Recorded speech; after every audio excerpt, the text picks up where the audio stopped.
Hello. Okay, let's see. Gotta get my camera going. Why is my camera? Oh, it is going. Hello. Hmm. Okay, I think we're up and going. Noted, noted.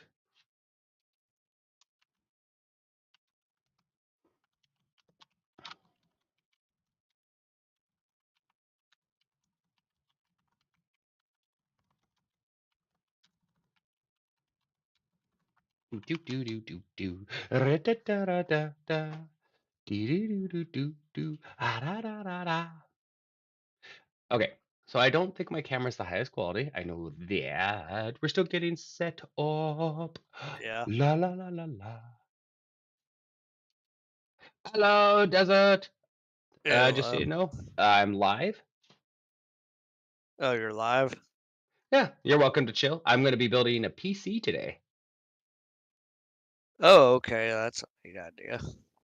Yeah, I was originally thinking about doing, I was originally going to do some Baldur's Gate today, but um, then I was at, we went to, sorry, my brain's still starting upstream. Um, but yesterday we found a place here near where we live, up in the Toronto area and everything, that is um, a computer parts store, and it's actually a good one. It replaces the Micro Center that I used to go to in Philadelphia, and we were able to get all the parts we needed to update and repair and fix Rachel's computer. Oh, excellent.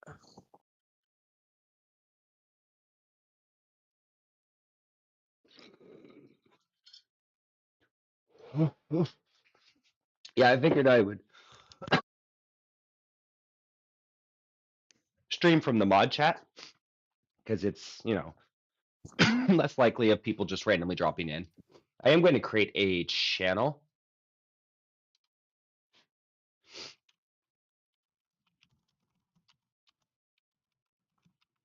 Okay. All right. So there's that. There's that. Got that in place. Got that in place.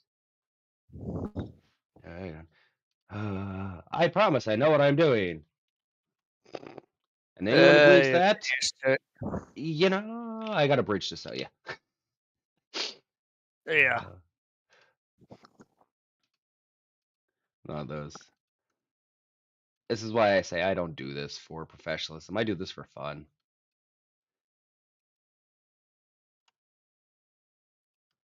Because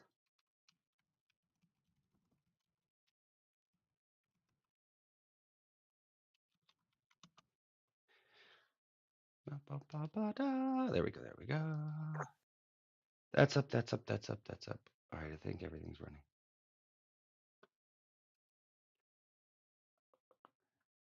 I don't know. I need to get Dele mod privileges for the Discord, so that way he can jump down here since he's a normal guest. Yeah, just let him. All right. Let's He's start part taking of this computer apart and see what we find. What we get done. I'm curious how much I can get done in 4 hours. We have to replace the motherboard, the RAM, and the CPU, which isn't building the whole thing, but it is also still kind of building the whole thing. Yeah, it's a little bit in between. Yeah.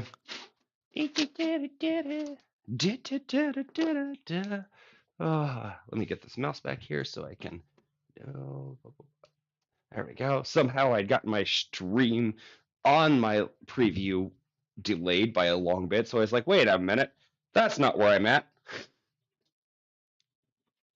Oh, yeah, I think that happens sometimes. Yep.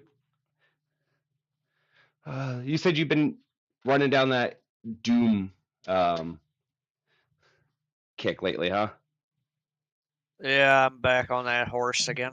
It's easy to do. There's certain games that I feel are just fun to fall back into.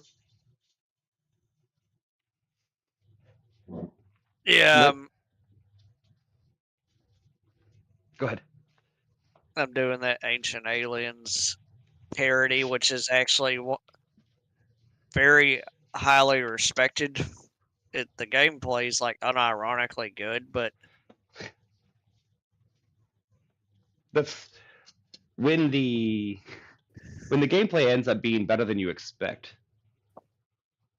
yeah, it's gotten awards for the texturing and the gameplay, but it still doesn't change the fact that the premise is that you smoked a bunch of peyote and went back in time, and now you're fighting all the demons, which are actually aliens. That's funny. That's really funny. That's the honest to God way this game starts.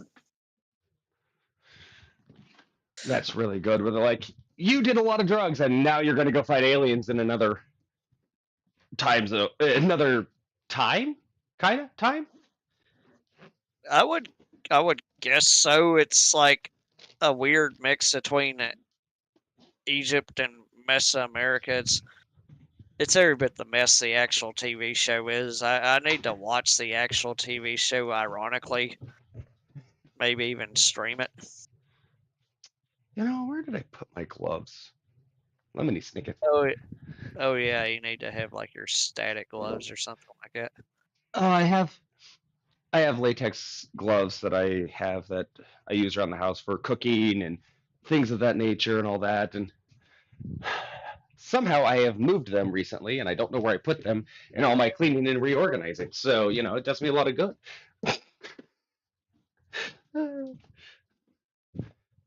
Irony's not past me. I cleaned up so well, I don't know where I put my stuff.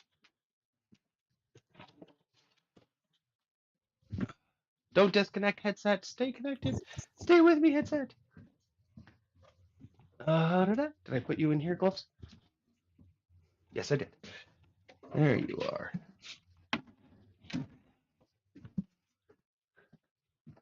Ah.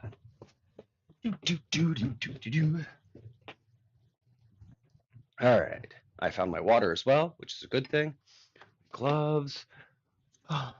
I'm organized, I promise. Maybe. Mostly, kind of. Again, that's how it goes.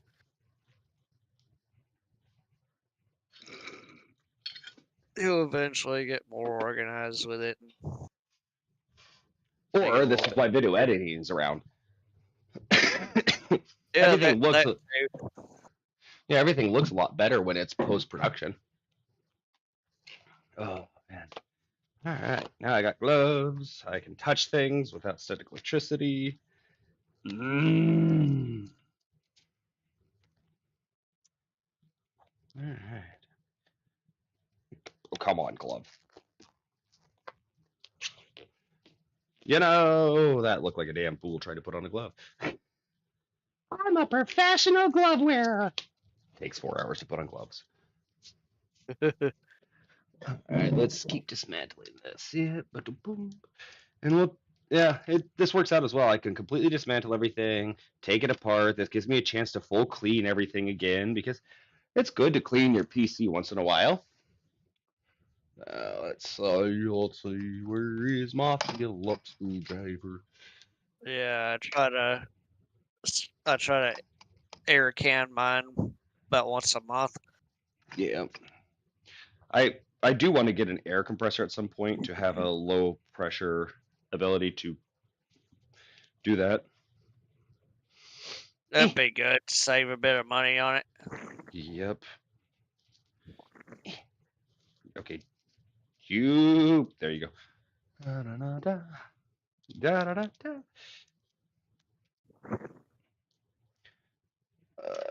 So you might be around, you said, on Friday night to do some more factory work? Yeah, assuming no bullshit happens, yeah, it's I like that assuming. yeah, you never know. Yeah, sadly. Come on. Okay, I have to get another screwdriver. I had at one point got this toolkit for working on PCs and everything. Well, it was given to me as like one of those little gifts. but it's that kind of thing. It's like a $15-$20 little kit that you get at like Micro Center or those places where the screwdrivers are crap. They're not really that good. The things don't stick.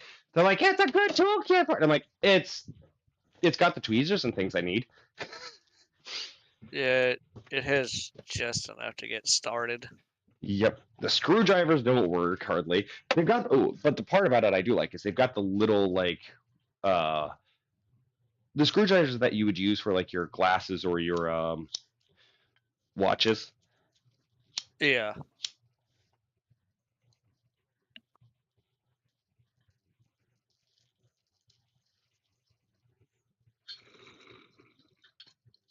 Speaking of watches, I've got my grandfather's pocket watch.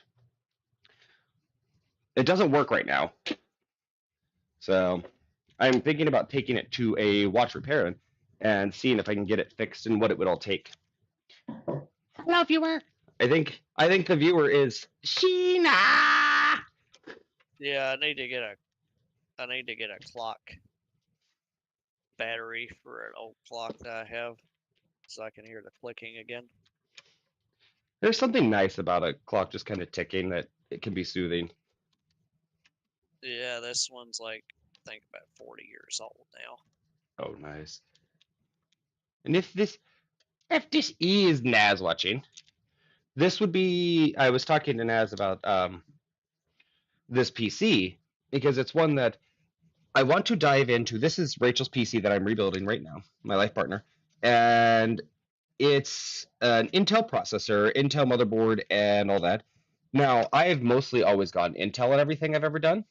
So this year, I want to finally maybe start diving into AMD. So Rachel and I have decided we're going to work on building her a AMD computer this year. So we're going to start working on seeing what it would cost, what we need to, what there is, what parts we need, all that stuff. I want to dive into AMD processors. I know Dele said he was going to help me because he has more knowledge of them than I do. So, yeah. Yeah, he'd be the perfect guy to ask about it. So yeah, it's going to be nice. I want to, yeah. I definitely want to try out AMD. It's been a while. They've definitely gotten better over the years. So, have a nice sip of coffee. Let's not drink liquids right over the computer. Yeah,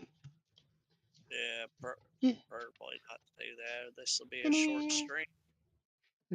This is good. Spills coffee in computer. Anyways, technical difficulties. We'll be back. Never. Oh god, got to get my finger in the small little tight spots. It's just, eh. Okay. Eh. Sometimes it's easier putting it in than taking it out. I need the flashlight now because I can't see in the tiny little dark corners of the recesses of the world. Be working flashlight. Keep an eye out to see if Dele pops on. Yeah, if he does, we'll drag him back down into this chat. Yeah, I'm gonna create a channel in the Discord to have specifically for streaming, so that way when we get together and we stream and we do all that, it's a dedicated channel, so people know what's going on. Don't we have the live streaming up there already? Yeah, that's what I'm going to turn that into. But I didn't have time to set up the permissions on it today. Okay, that makes more sense. And since it's always been an open channel before, I figured before I go and do something like lock down the channel and everything, I put it out there in the public chat that, hey, this channel is going to be changed up. It's now going to be private for streaming. Because so far, everything in the Discord has always been public and open, so. All right. Yeah, having a quiet spot to do your own streaming would be pretty decent. Yeah. I trust everyone in the Discord. It's more that not everyone wants to be on stream or be recorded. So Yeah. the least I can do for most people is to try to respect what they might want. Oh my god. Yep. Definitely have cats. Yep. Definitely have cats. Can tell by the amount of fur in my computer. All right, let's get the. Here we go. Everybody can see the inside of it as it gets disassembled. I don't know what fell down. Wasn't me. Oh, it was the flashlight. I see what fell down. And take this panel off. Ew, that's dirty. You're nasty. Clean you up. Ugh. Yeah, no, the store I went up to yesterday was really nice. It's a super nerdy, techie place. Not as much tech as I would have liked in the computer parts, but it's kind of hard to find a store. It's got massive variety. It had decent though. But there is another one that we're going to check out that is closer to on Toronto. That might be slightly bigger. So we'll check that out later.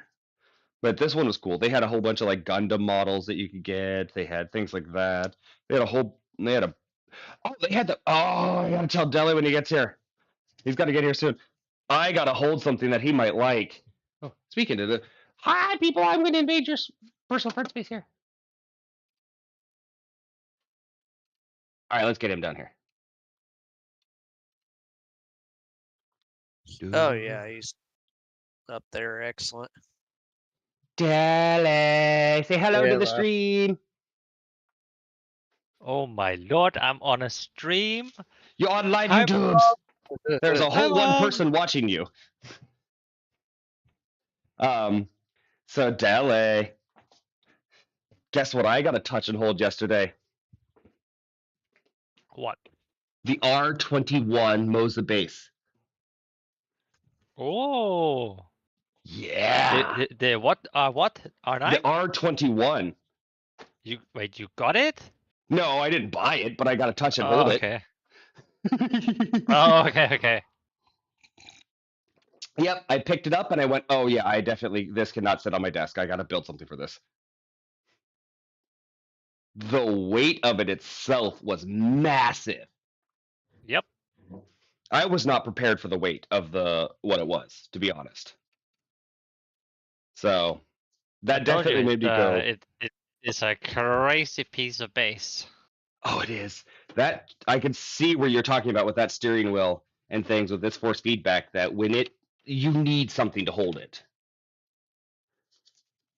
Because yeah, I picked it up and like, whoo, this thing has to weigh at least like 15 pounds.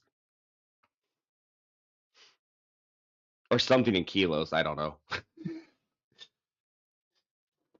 But yeah, it was pretty awesome. The computer store I went to yesterday had the Moza racing equipment in stock.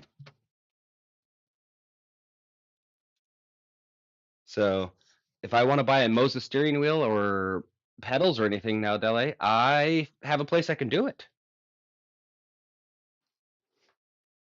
So yeah, it's pretty cool. I'm glad I found it. Awesome. Excellent. Yeah, it is really nice.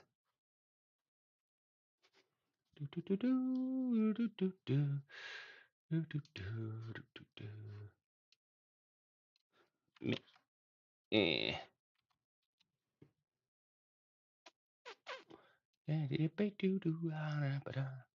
So yeah, Deli, I plan on eventually.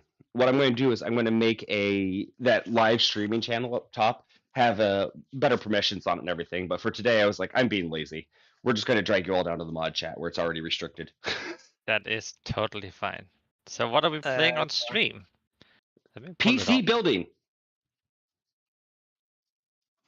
So yesterday we managed. That's the surprise for today, Deli. Yesterday I managed to go to electronics parts store, and while there, I managed to get all the parts I needed to do the quick fix of Rachel's computer.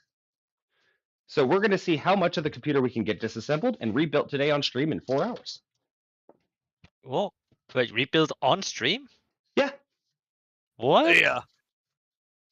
Yep. I'm What? disassembling Why and can't I? reassembling the PC on stream right now. Why can I not Uh, see your channel? uh, What's going on? Check the link I posted in the videos and music. They'll send you straight there. Yeah. I'm still trying to figure out what to do with it all. Let's see. It says error. This page isn't available for me when I open your stream. What the? Huh. Is YouTube trying to block me? Am I Oh, already no. shadow banned on YouTube? No, I don't think so. Because I know you know what's funny is I know I'm shadow banned on TikTok. Really? Yep. Oh But I yeah. saw one of your videos the other day. It's been in the past couple days it's happened. I dared to make comments against the Christian faith on TikTok. Here it is. And I learned very quickly that if you make fun of or say anything against the Christian faith on TikTok, they make sure to shut you down real fast. Yeah. And what it was I was actually talking about my experiences surviving a Christian cult and everything.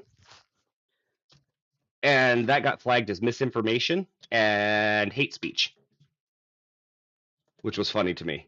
It was like, wait, I'm talking about my own personal experiences, and that is misinformation.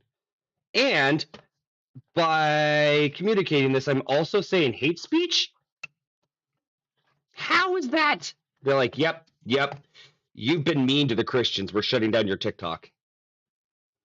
And the reason I know I'm in that situation, I realized the other day that people, like if I make a comment on somebody's video and they respond back, TikTok doesn't show me the responses people are giving me now. So if somebody responds to a comment I make, I don't see it. Oh my. Yep. Because I have someone that I follow that we interact fairly frequently, and we're not friends in real life, and I don't even like know them in person or anything. But I would call them like your social media kind of acquaintances, people that you basically talk to on a regular basis, or there's comments back and forth. You know, that you if you make a comment, they tend to respond. It's a regular basis thing, and I hadn't seen their videos in a while, and I made a comment the other day,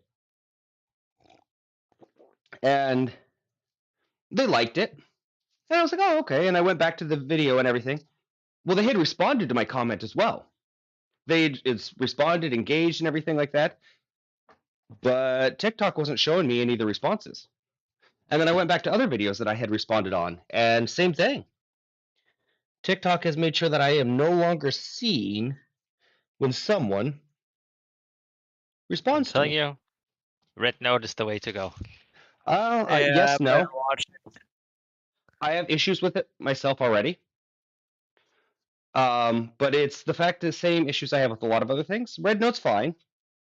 The only issue I have with it is they also are very much anti-free speech in some ways. It's a And Chinese app. I know, not surprised. Yeah. What bothered me though was I had some American people I know they're on there, and gee willikers, anybody who knows me, I might be on the outspoken side of TikTok against the government and the police and all those things. Just maybe, maybe. And so with that, some of my friends, they've already gone over to the Red Note, and there's a couple of them that have already been kicked off a Red Note because they violated community guidelines with doing political speech and things like that, and it's against their guidelines. It is. Now, the part about that, though, that I have a problem with is I have a problem with any organization and anything that limits people's speech against an organization. I do not and will not ever stand for hate speech against an individual or people that don't have choices in their life, like race and things like that. But we as individuals should always have the right to speak against organizations. And at any point, if we are being told we don't have the right to speak against an organization, then that to me becomes an issue because the organization that is controlling things gets the right to tell us what we can and can't do. And that means then we never get the chance to actually make a change if we can never speak out. So, though it's new, it's different, it's fun. Then I have a It- question. Yeah, ask away. What if let's just say that we will not use Red Note as an example. Let's say there is a TikTok, we call it Tactic instead, okay? I make Yep. Tactic as We an can app. just call it Social A. Let's call it Social Yeah, A. Social A. Okay. I make this app. It is basically a TikTok copy, except it is only meant for entertainment. What do I do if someone starts being political? Well, that's again your personal app and your choice. And I understand that. And that's where it is the freedom of choice on the app. I personally then wouldn't join your app. That's my choice. But I want you on my app, Fluffy. But I want the freedom to speech. Because right now in our current world, we need it. So I wouldn't join your app and be part of it so much because I can't have the freedom to speech. And that's where it comes down to. Red Note has the freedom to make the regulations how they want. But as an American, I absolutely am someone that believes in the freedom of speech, even though our government is absolutely proving that they don't believe in that at all. So I will find sources that will allow me to speak freely. And anyone I've come across that says, well, what about the hate speech that goes on there? Fine, let the hate speech come out there, because if someone is going to do hate speech, I'd rather have them out publicly saying the hateful things they believe than secretly hiding the hate things that they believe. Because if we have people that are, all these dog whistles and whatnot. Yeah, it becomes a case that I'm like, I'd rather have things being open and honest. Fine, if somebody wants to be hateful, that's not okay. I disagree with hate speech. I believe in the freedom of rights of everyone and all those things. But that means that people should have the right to say, I hate people. Okay, if you hate those people, then that allows me to know that you are a hateful person and I'm not going to be around you. Makes my life easier. I don't think we should ever hide the ability to speak freely. I think that's the big problem. We try to hide it. So, but no, I agree, Ellie. If you create an app, if you yourself create an app and decide you don't want it on there, fine, that's you as an individual. I don't like when the organization itself, thus the one you're trying to speak against, the government, corporations, larger organizations coming in and dictating and locking down what we get to say, that to me is the problem. Because then how can we ever make a change if the organizations that we are trying to change consistently tell us what we can and can't say?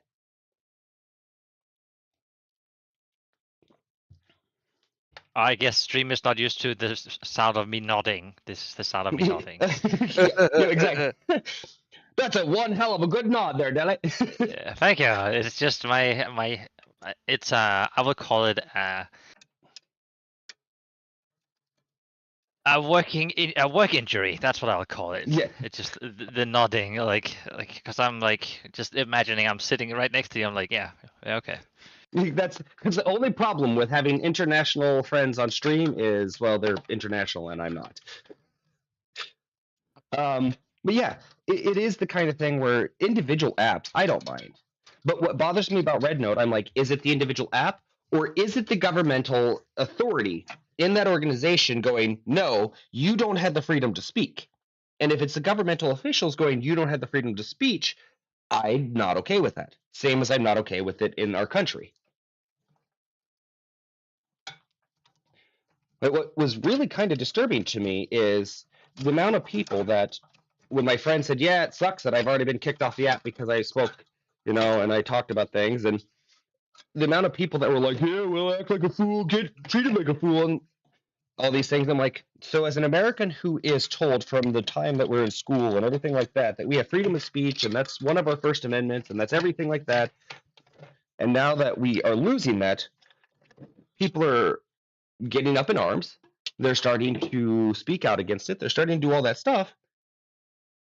And then the amount of people that are like, well, that's your own fault for getting banned for speaking out.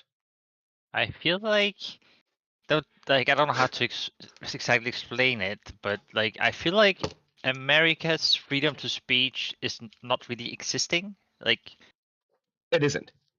Like it I hasn't feel been like for a while. it's kind of like a an American, like, I don't know if the Americans are lying to themselves or if it's just like a fake thing or a curtain that's pulled over people's head or what it is. But I don't feel like when I speak to Americans, and I speak with quite a few of them, like freedom of speech doesn't really exist anymore.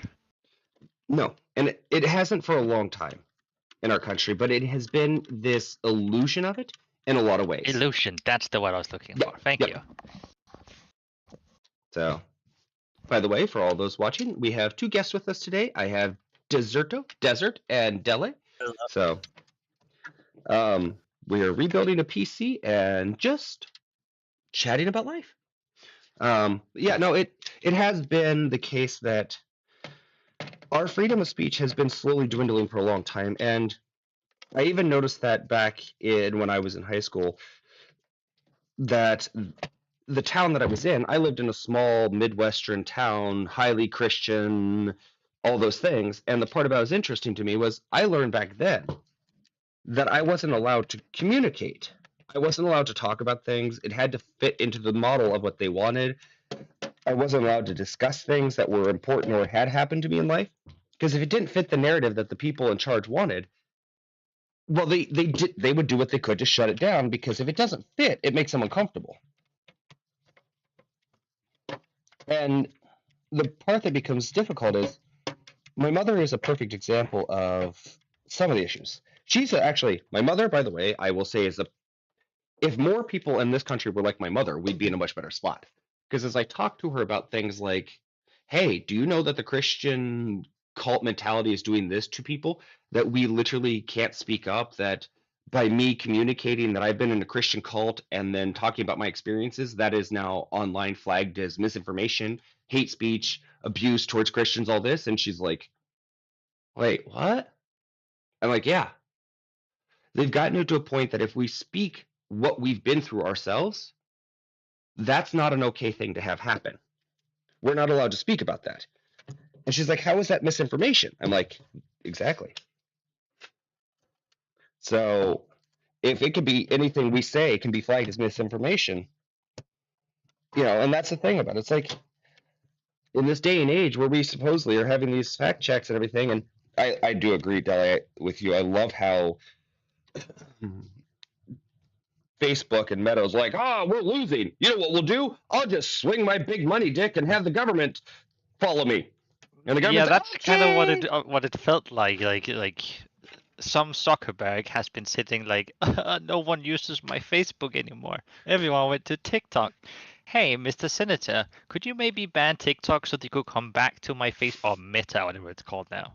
Meta, yeah, And because then it became Meta once that asshole started buying up other things. the people be like, you know what, Mr. Zuckerberg? We're just gonna go to Red Node. I think I lost somebody off our conversation. Unfortunately, I need to change it right now. It's on the telling me how many people are viewing and everything. I usually put it on the stream health because I don't like the current view count and everything. I find it annoying, and I know people. I guess if you're getting big and you're needing it, I can see where it's useful. But to me, this just feels like how much can we make you depressed by how few people are watching you? Oh, thanks. I can give it a like. I should totally do that. But yeah, no, Zuckerberg. But the part about it, I think, that we really need to, as the American population, is remember is Zuckerberg is not the issue in this. Even though Zuckerberg's kind of kicked it off, Zuckerberg's not the issue. The issue is that the United States government, out of nowhere, managed to somehow get together and agree to ban something. But this is the same government that when we're like, hey, can you do something about the children being shot in our schools? They're like, ooh, there's a lot of complications to that and red tape and, we just can't quite find the funds and the time. And it's really a lot of just complications to being able to do something about the guns in our country. Yeah, I just don't think there's anything we're going to be able to do for you. Sorry, folks. Sorry. You're on your own when it comes to guns. Ooh, but that TikTok, don't worry, folks. We got that immediately for you. We got rid of that right away. That Chinese app, which isn't from China, is terrible and we hate it and it's stealing all the data, so we're going to take it away from you. You mean the data Yeah. we're freely giving them? It is very interesting to see the. I'm just gonna say it as it is: the American propaganda that is going on in the news over there, because that's what it is. Oh god, yeah, our propaganda machine in the United States is, and it's going off the rails, which is the funny thing about it, because these people keep they're trying to go back to the old school system of how they would do propaganda, and because of what we've encountered in the modern world with, social media and things, you can't just dictate what people see as well anymore. So many people are like, yeah, no, that's not real, and they're like, well, but aliens. Seriously, did you just try to tell us as aliens as a distraction now? Is that what you just tried to pull out? I am getting the feeling that the whole Greenland purchase is also to cover something up that's going on. Is what? The Orange Man wants to buy Greenland, which really pissed me off to begin with, because you can't just go buy my country. Yeah, there's But I think he's trying to distract some people. Yes. It probably is, but the other thing I've heard guessed at is that they want Greenland for lithium for like electric cars, so it's Musk being a jackass again. Yeah, I figured as well. There's not just lithium, there's also a good chunk of oil and a massive amount of diamonds. Diamond drilling is one of a very big thing up in Greenland. Yeah, that's probably more than anything. They want the resources because that's what they always go for. And it's probably, again, one of Trump's buddies wants it, so they're like, well, we'll get it. Type thing. Okay, so I have a heat sink that I can't remember how I installed it. It's a very fancy cabinet on that PC. The what? Your tower. Oh, yeah. I like it. This is Rachel's, actually. I'm trying to remember how to take it up. Very pretty. It is. This is the one, though, if it works out. So our friend Sheena, she needs a PC tower. She's been running a laptop and everything. And I always encourage any gamer to get a tower because towers are, let's be honest, they're superior than a 100%. Yeah, they have better airflow. You can get everything. Plus, the other part is, and it's laptops have their purpose. They really do. I'm not saying laptops are terrible and are useless, but if you want something gaming wise, yeah, there's nothing like a tower. Nothing will beat a tower when it comes to its capabilities, its performance, all those things.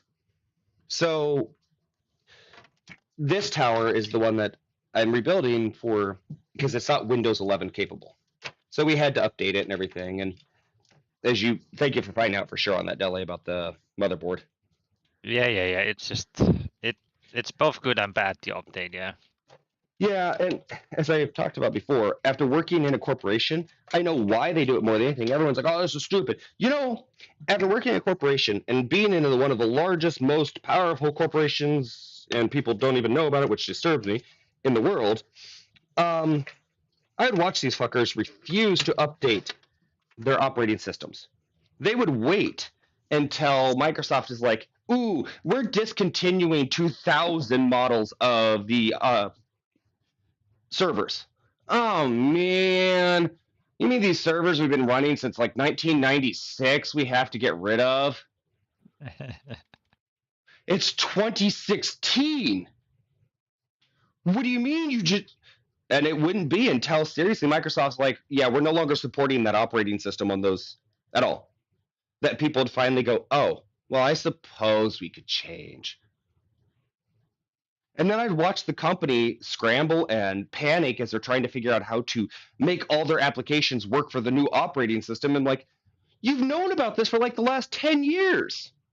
But that's always kind of been backlogged. We didn't really think it was necessary.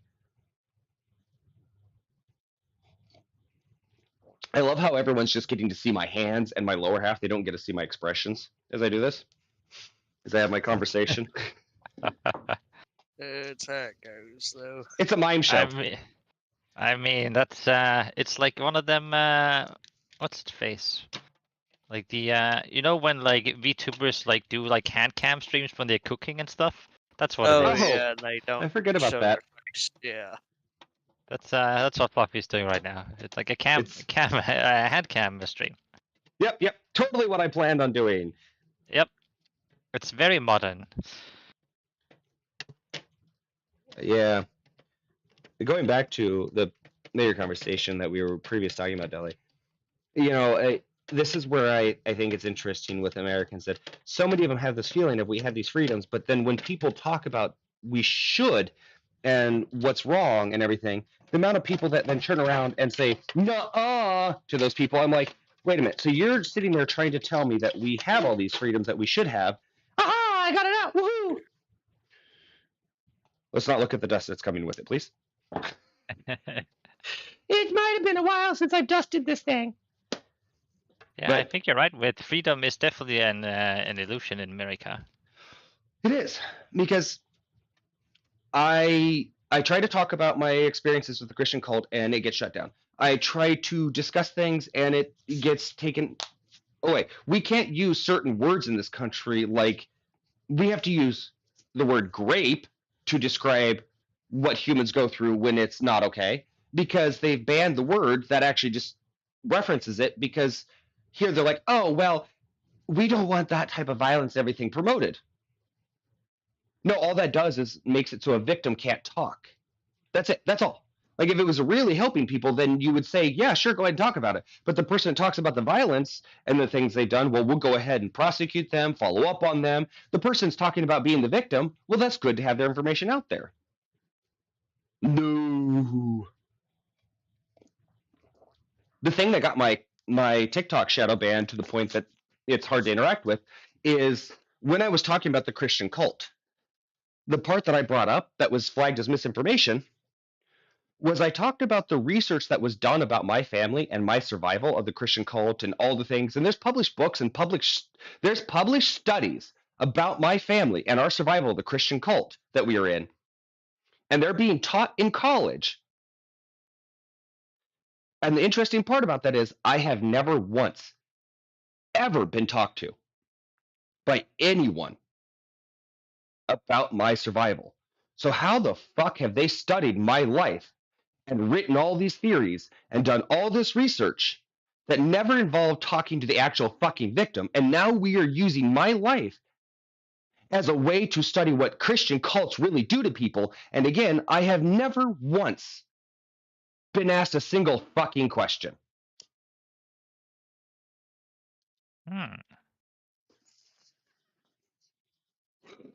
But then when I go to say that, that's what gets flagged as misinformation. That's what got flagged as hate speech and misinformation.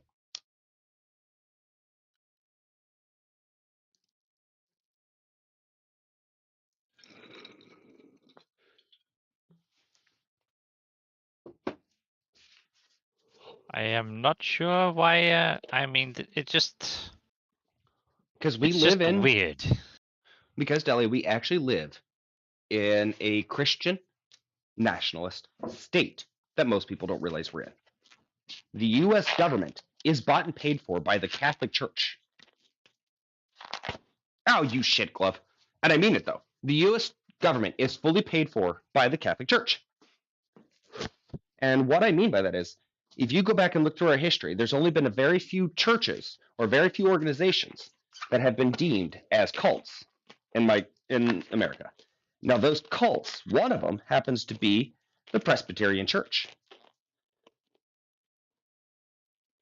Now, you know what's interesting about that? This place, the church is absolutely terrible as a cult. It was horrible. All these things are terrible that they did. But they happen to be the one Christian cult in the United States that said, yo, the Catholic Church is bad. Shortly after the leader of that church organization came out and said the Catholic Church is bad and accused him of all these horrible things, the U.S. government turned its sights on that church and deemed it a cult and came after every one of its cult-like organizations. So much so that when you talk about certain cult organizations and churches in the United States, everyone's like, "Oh, I know that one. That one's terrible." Well, everyone knows that one because the Catholic Church made sure to use it as an example. You don't speak against the Catholic Church in this country. They'll come for you. And it's not like, ha ha ha ha. No, they will shut you down in every way possible, in everything they can do. So, yep. The Catholic Church owns the United States government. They actually own the government more than the corporations do, to be truthful. Which scares the hell out of me. So, Yeah, there's a reason every president makes a point to shake hands with the Pope. yep. Oh yeah. Wouldn't want to piss the Pope off. What happens if the Pope speaks against the U.S. organization? Yeah. Literally, I feel like we are literally what Europe went, yeah, history happened. We realized the church isn't that great. We're going to move on with our lives. The church is just going to exist over there. And the U.S. was like, yeah, we're a free state against religion. Hey, Catholic Church, we love you. Can you take control of everything? Hang on. How is this working? Yes. No, yes is not an answer. Yes.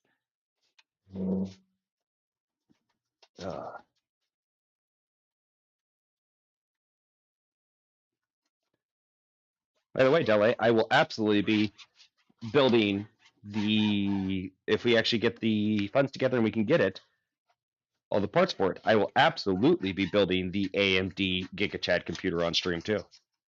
Oh, I would very much like to watch that. Because Oh, and This what is time- this neat cable management, Fluffy? That is too neat. It has to be messy. A proper gamer has it messy as hell in the back. Yeah, it's the law, man. That is rule number one. Are you a proper gamer? You make it messy. I'm sorry, Dele, I have to say, I'm also an engineer, so my necessity for organization takes over at times. Even so much so. As a former data technician, I will say it is probably for the best. But on the home front, I have to have a little bit of mess with wires, just a little bit, just so I know that it's like this feels proper homemade. I love it. See, I like to see how close I can get mine to professional looking at home. I don't have such a fancy tower as yours. Mine is I opted for sleek, well, not like neutral, I guess. Like it's just Did you go in for high hindsight, airflow? high airflow, just pure black. That you can't see anything going in or out in terms of light. In hindsight, I should probably have picked a different color since my dog's hair is all white, so her hair quickly messes up the view of my PC. But besides So that, what you're it's saying is- I don't know. I think you chose right, Dele. So that way you know exactly when to clean your PC. it gets swiped. Everything gets swiped once a day here because of all the hair. It's crazy. Oh, unfortunately, this has been setting unclean too long. Like, we haven't been using it that much, so it's one of those that you don't necessarily clean it too often when you're not Don't using use it. it. It just that's Yeah. that's like putting something in the cabin or like on the loft or anywhere basement, like storage spot. Like here. Yep. And it would get turned on once in a while, but when you're not using it every day, you just don't notice the dust building up as much. Yeah. I mean, when you keep it that neat and with the wires and stuff, like it is a bit easier cleaning, and so it doesn't get as messy as quickly. Mine is like a half day job fucking cleaning my PC. You can actually just open it up, and you don't have to work through the wires to clean it as much. Yes. One of the things that I am adding to this, and I will bring it over, is so I went ahead and got the M2 solid state drive for it. Let's see if I can get it to come into light more. What PCIe is it? Is it 3.0 can- or 4.0? It's not really showing up. I need more light over here. The Gen 4. That's I- probably PCIe 4 then. Yeah, I think so. M2 Gen 4. Yeah, PCI 4. Yeah, it's the new Western Digital Black solid state drive for the M2, which one of the best things that I found that they've added to PCs is the solid state drives on the motherboards. No more wires for your hard drive. Wonderful. I mean, I will say the invention of M.2 for the everyday consumer or user is probably one of the better things that have come out of computer development for a long, long time. It's just like, yeah, we're going to the wireless age. Then why the hell does everything still have so many goddamn wires? Have you seen my PC at home? Yeah, we're wireless. I've only got 45 wires that are still running everywhere, but yeah, sure. Wireless completely. Oh, coffee. Speaking of wireless, Dele, are you an audiophile? I'm gonna say yes and no. If I could have a better like audio, I definitely would, but it's not something I would like go out of my way to like. It's not a top prio. Does that make sense? Okay, how about this? Are you someone the audio sound really is something that you can notice? Yes, Okay. definitely. I think like ambient sounds and like just like sound OSTs and like that is very important, including in movies. Like it can make or break a movie. Oh, yeah. So my partner is not one that ambient sound matters to them so much. They don't pick up on it, they don't hear it as much, so it's not as big a deal for them. I am more the audiophile in the household. Now, what's interesting though is I was reading an article and someone the other day was talking about wired versus wireless speakers nowadays and the audio quality. And this was interesting to hear from someone that is a professional in audio and everything. And they said there is no point in buying wired speakers anymore for the average individual. I could imagine. He's like, there is no need to run wires in a house to have a surround sound system anymore.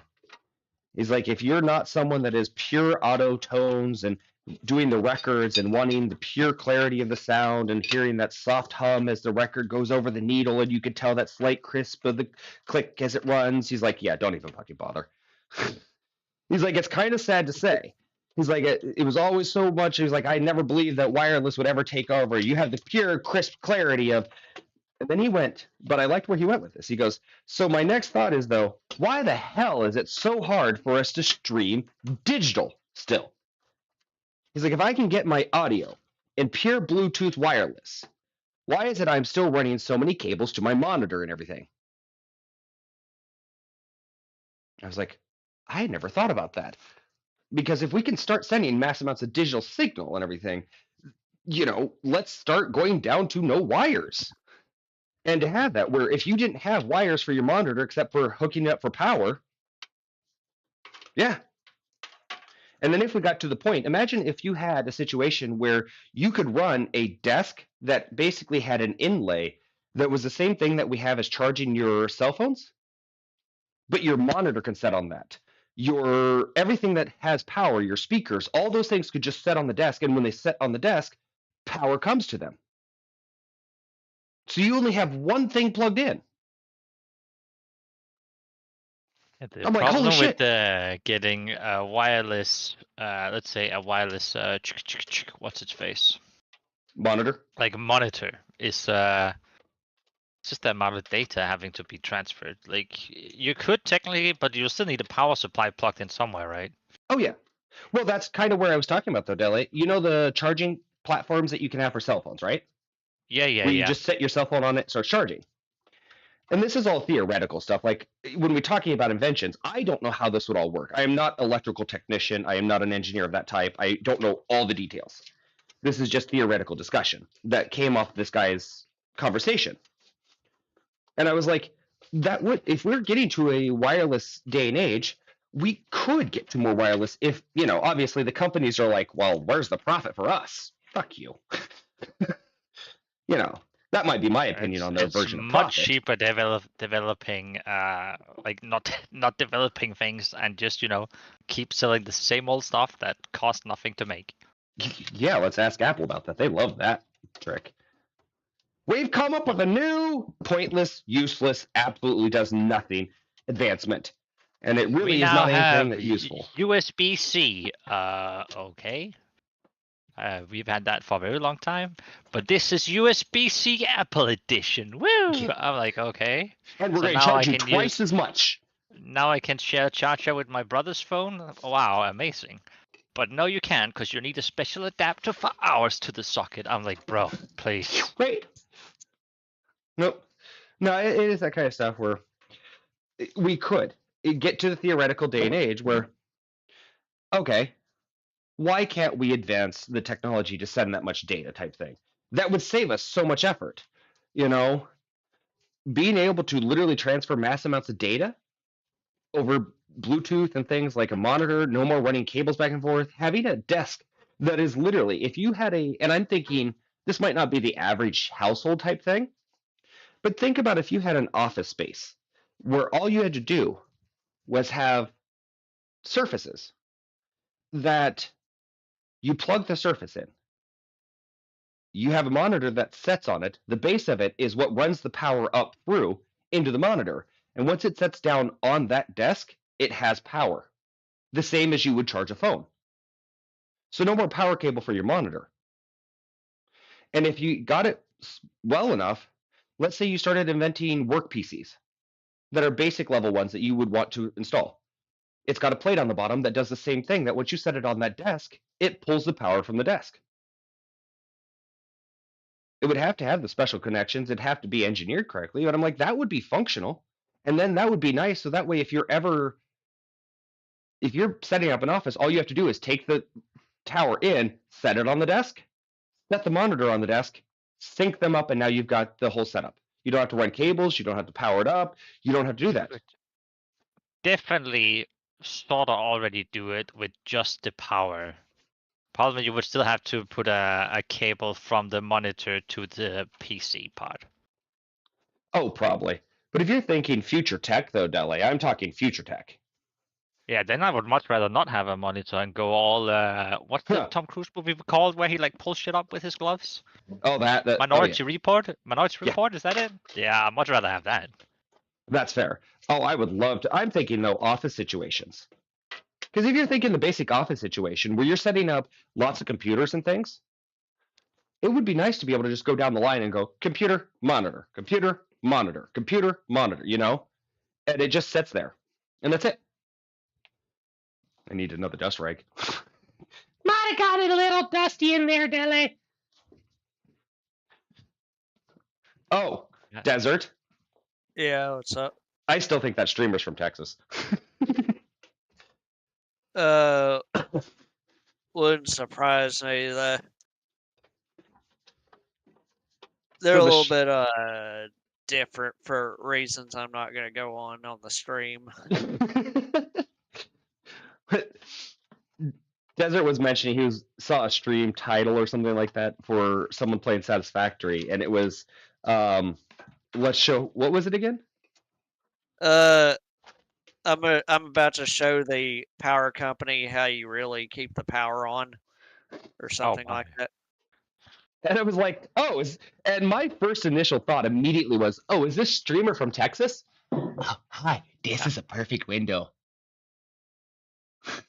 Because as I remembered, Texas is the only state in the United States, I think, that is technically not on any U.S. power grid. Right? What? Really? Yep. What part Yeah, are we on then? we're semi disconnected, and it was a shit show about 4 years ago when it went off for like 2 weeks. But you gotta get your power from somewhere. Where are you getting it from then? They make it themselves in Texas. Oh, We did. We had a snowstorm, and everything went to crap for 2 weeks. Yeah, it was. Oh, man. And then when it comes to summertime, hearing the Texas power companies be like, "Well, sucks to be you. We're going to jack the prices up because we can. Don't die, people." I'm Yeah, like, they're wow. begging people to please don't use as much power. It's wild.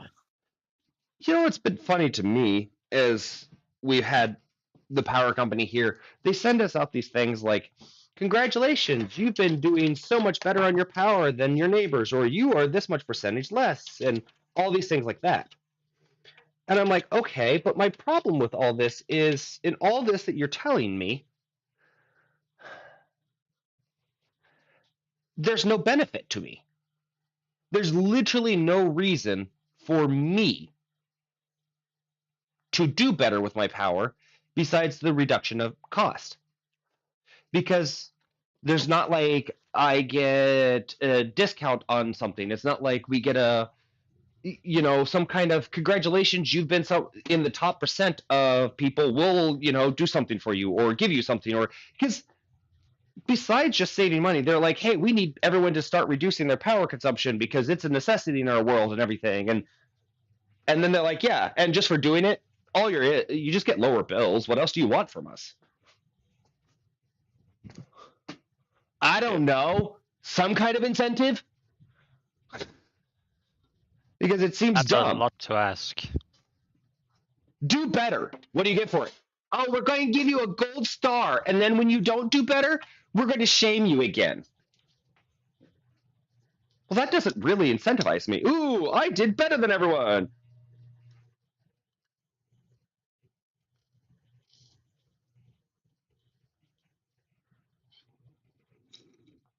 Yeah. Well, I don't know.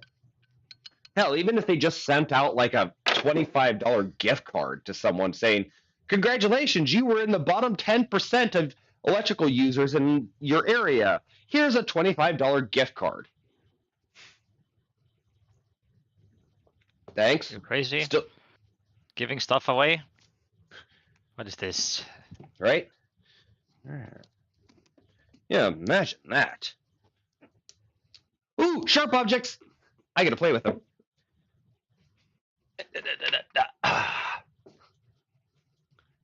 Normally, they don't give me the sharp objects. This is the old Greyhound. As I move around and I stream and everything, I am beginning to realize why more people that stream on a regular basis and do this stuff use a mic and not a headset. It's kind of hard to keep the headset in place.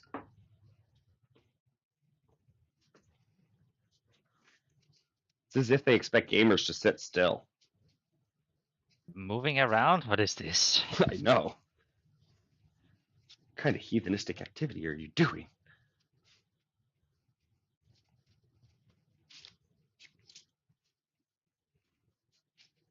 Yep. I'm gonna get off. I'm still gonna have the stream on watching. Alrighty, they said. Relax and enjoy your evening. Yep, can do. All right, good stuff. Later. See ya. All right. So. I am playing with a fellow American, but I'm you know what I mean. I'm playing with this guy at the moment, and it's just because I see you building the PC and like it's actually a PC. He plays on a laptop, and he was like, hey, you want to come help me with this? And I'm like, yeah, sure. I'll come help, knowing that the game or the thing we're about to do requires a lot of like processing power. And I'm like, you do know your game's gonna crash, you're gonna lag out. He's like, no, I'll be fine, just a little bit of lag. I'm like, but you're gonna end up dying. He's like, no, I'll be fine. Guess what happened? Lagged and When we died. started, it like we halfway through the content, like 30 seconds in, and suddenly I can just see him disconnect. And this is where I tell people, and it's again, laptops, they have a purpose. They are valuable. Like part of the reason we're rebuilding there goes cable. Part of the reason this one is being rebuilt right now is my partner has been using a laptop that they have to fill in after we found out this wasn't working. And even though it's technically better specs, it still doesn't. The heating issues, the things like that, the power draw that games take at times, especially the more graphic intensive or more powerful the game, the more it takes a toll on it. And laptops, they're just not. I don't care how much they try to sell them as a gaming laptop, they do not hold up to that. If gaming laptops were really as great as they were, they would be using them in like the gaming competitions around the world because that'd be far easier. We wouldn't be using towers at all then, because you're just more convenient and requires less space, right? Like if you were on like equal footing, it's that simple. But they're not. No matter what they try to do. And the other part about it is you can't easily swap parts. That's the biggest issue I have with them. If my motherboard goes bad on my tower, well, if it's the same gen, I can just go buy a new motherboard and have everything the same. Good luck replacing the motherboard on a laptop. I will say, if there's one thing like that we can like, it's not so much that it's Microsoft, it's more the Surface Pro, like the actual Surface Pro, not the light version where it's still like a tablet OS, but like where it's actually the PC version operating system. That is a great invention, man. I bought one early. Now it's kind of trash because it's that outdated. But when it first came, I'm like, bro, this is freaking awesome. I think that should be a focus over making a good laptop. Like, it's so convenient. Absolutely. Especially, I gave it to my mom, and like, she just needs a laptop, right? Like, when she needs to do something, like send a mail or check her, I don't know, government mailbox or whatever, like that is so convenient. Yep. Oh yeah. And to be honest, if my mother is not a tech person, she'll never be. She doesn't even have internet at her house. Like, she never will either. But if I was to ever consider getting my mother any type of computer type device to use, it would be that. And like you said, we got one of the early ones as well because my ex, when we helped her start her business with the Reiki, one of the things about it was we needed a piece of equipment that we could take with us. We could pull up documents. We could have people sign it, do the release forms right then and there. We went the full professional route with the business because it's like, hey, this is a thing. We need a release form. We need to have you sign. Here's all the things. Did all that. Surface was perfect for it. Oh my God, it was perfect. Because if you get the one that allows you to have the keyboard and all those things on it, that was one of the best things. I could take it anywhere, and it was a mini computer. It was never going to run any games or anything, but I didn't need it to. Exactly. I needed it to be able to function, send an email, type things up, and do that. And it was so light, so convenient. And I recommend to people, anyone that wants to get something to my friend Naz, when she was talking about school stuff, I'm like, the Surface is great for it. It's not often that I will recommend a product by a company or anything because of its functionality, but it's a full closed up keyboard that lays flat. It's a completely touch screen that you can use at any point to swipe back and forth and touch and do all that. You can flip through things, all that real quick, pull out the keyboard, start typing on it. You can then flip that back up. You can carry it. It's small enough that literally you can slide it in a pouch of anything because it's thin. It's not laptop thick, but it'll never be laptop powerful. So I'm like, let's get to the point that we stop trying to create laptops powerful and make them truly mobile function like the Surface. And let's keep the desktops going the way they are, but that kind of leads into another topic that I've been meaning to get to with you, Dele. Let's stop going down the goddamn price gouging of the new PC parts.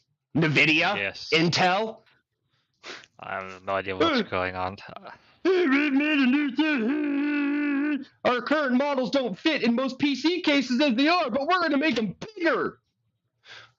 Motherfucker, how am I supposed to have a PC case that fits it? I have a decent sized PC case and I can't fit my 40-90 in there. Oh, it fits, but I can't close the side because they made the measurements to fit perfectly. No power cable space. You also like almost need a second PSU. Like you need a 550 watt PSU for that alone almost. Yeah, so it's getting to the point that like instead of becoming, and again, I like how people are pointing out the thing of like, oh wow, their fake numbers look so good, but the real ones, yeah, it really doesn't do much more. It really doesn't do much more at all. But our fake numbers are Yeah. so big. Like, as I mentioned it the other day, like the so-called, I'm gonna call that propaganda again because like Yeah. a better word. Like, hey, look at this, our 5070 is gonna have the power of a 4090, and I'm like, yeah, that might very well be, but it only has 8 gigs of VRAM, which means it can only load X amount. Yep. All right. So at one point you're gonna be like, hey, it does run, maybe has the same processing speed, but when it has less than half of the memory available, like you're gonna hit a bottleneck at one point. So yeah, sure. If you run, I don't know, Red Alert 2, you're gonna have the same experience. But if you run something really heavy, Path like of let's Exile. say, yeah, or Cyberpunk for that matter, on Oh. very high settings, right? Like, Oh yeah. you're gonna get a horrible wonder- performance. Mine is gonna perform better, and mine is like a 6800 XT, but only because it has 16 gigs of VRAM. That's the thing about it. Like, that's part of the reason when it comes to it, we've got this PC is only running a 2080 in its video card.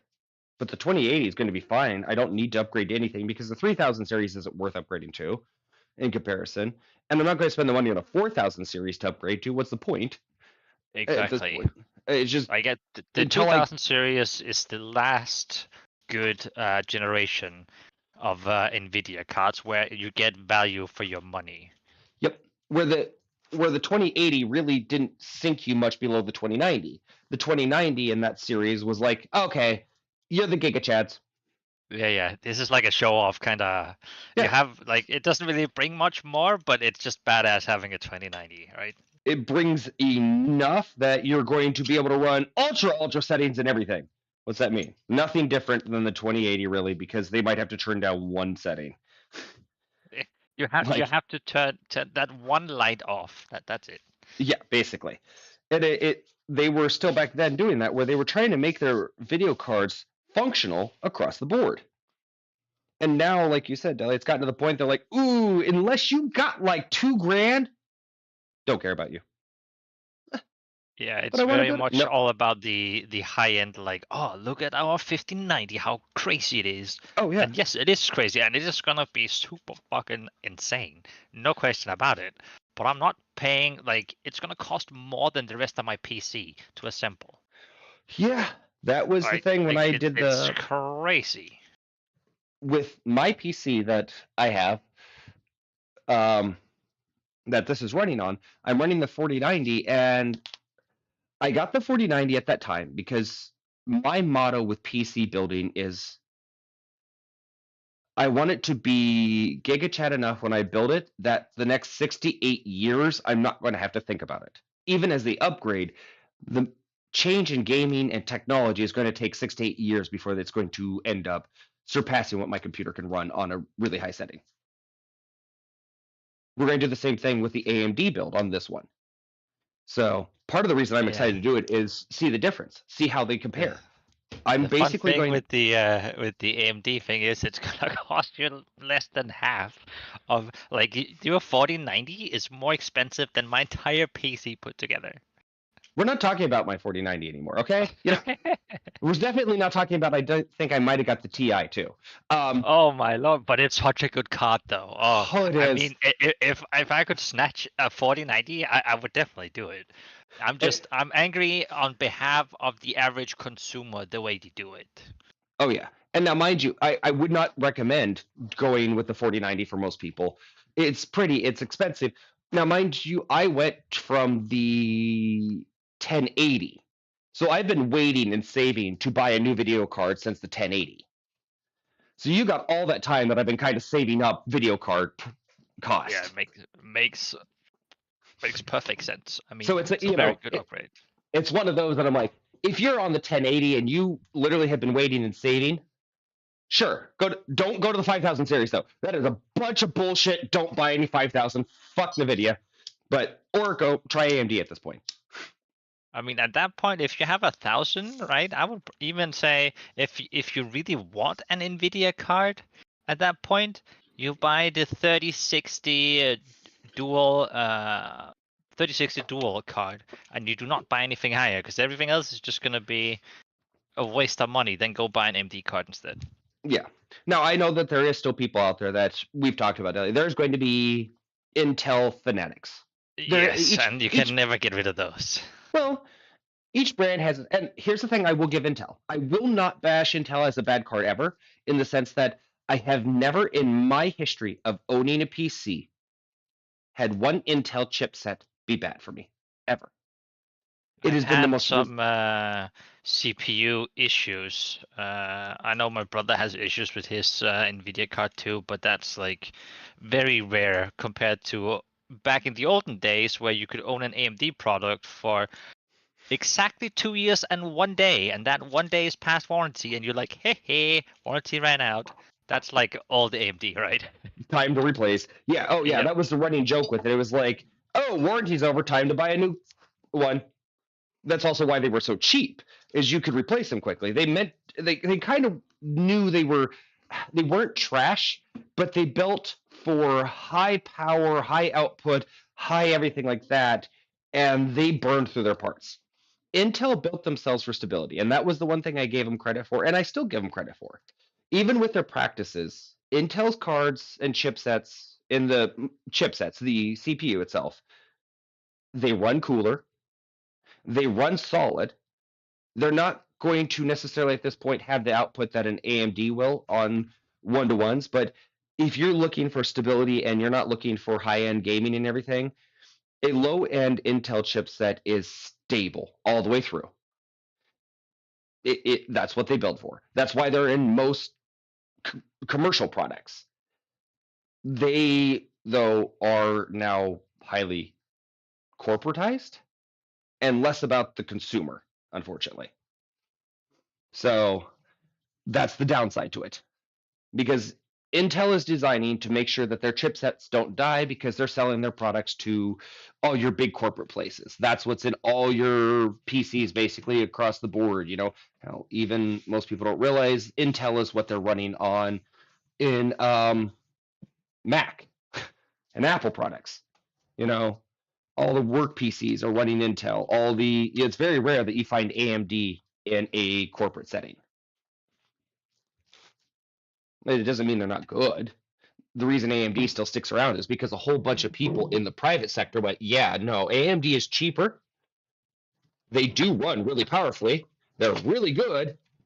And yeah, otherwise they wouldn't have stuck around as long. If they were truly crap, they wouldn't have stuck around. So, but over the years, I've watched AMD, like we've talked about. They went, our parts do burn up. How do we fix this? Do we cool them up? Now let's build better parts. That'll work. Yeah, I mean, it's just, AMD is of course also raising their prices because that's how inflation works. Yeah. But like the value you get for like, at first it came to like, oh, we're just cheap, right? And then it become value for money, and now it's more about like just keeping it at a reasonable price for this is what kind of you pay for. This is what it should be, right? Yeah. Like Yep. if you compare the card I have, right, which came out a year before the newest or some of the 4000 series, right? it still has better performance than the thing Nvidia did with, oh, we're not just, back in the day it was like 1060, 1070, 1080, oh, we're gonna do a 1080 Ti, right? Like that's like the way now they have 460, 460 Ti, 460 dual, 460 dual Ti, 470, 470 Ti, 480, 480 Ti, 490, 490 Ti. Oh, guess what? We're just gonna release the super versions too. So now there's Yeah. a 470, super, 80, and 90 all in super. I'm like, why do we have so many cards? You know Yep. how expensive it is making that many cards instead of making it just a 4070 is a 4070. This is the price range. Well, and the Like other thing, that's just silly.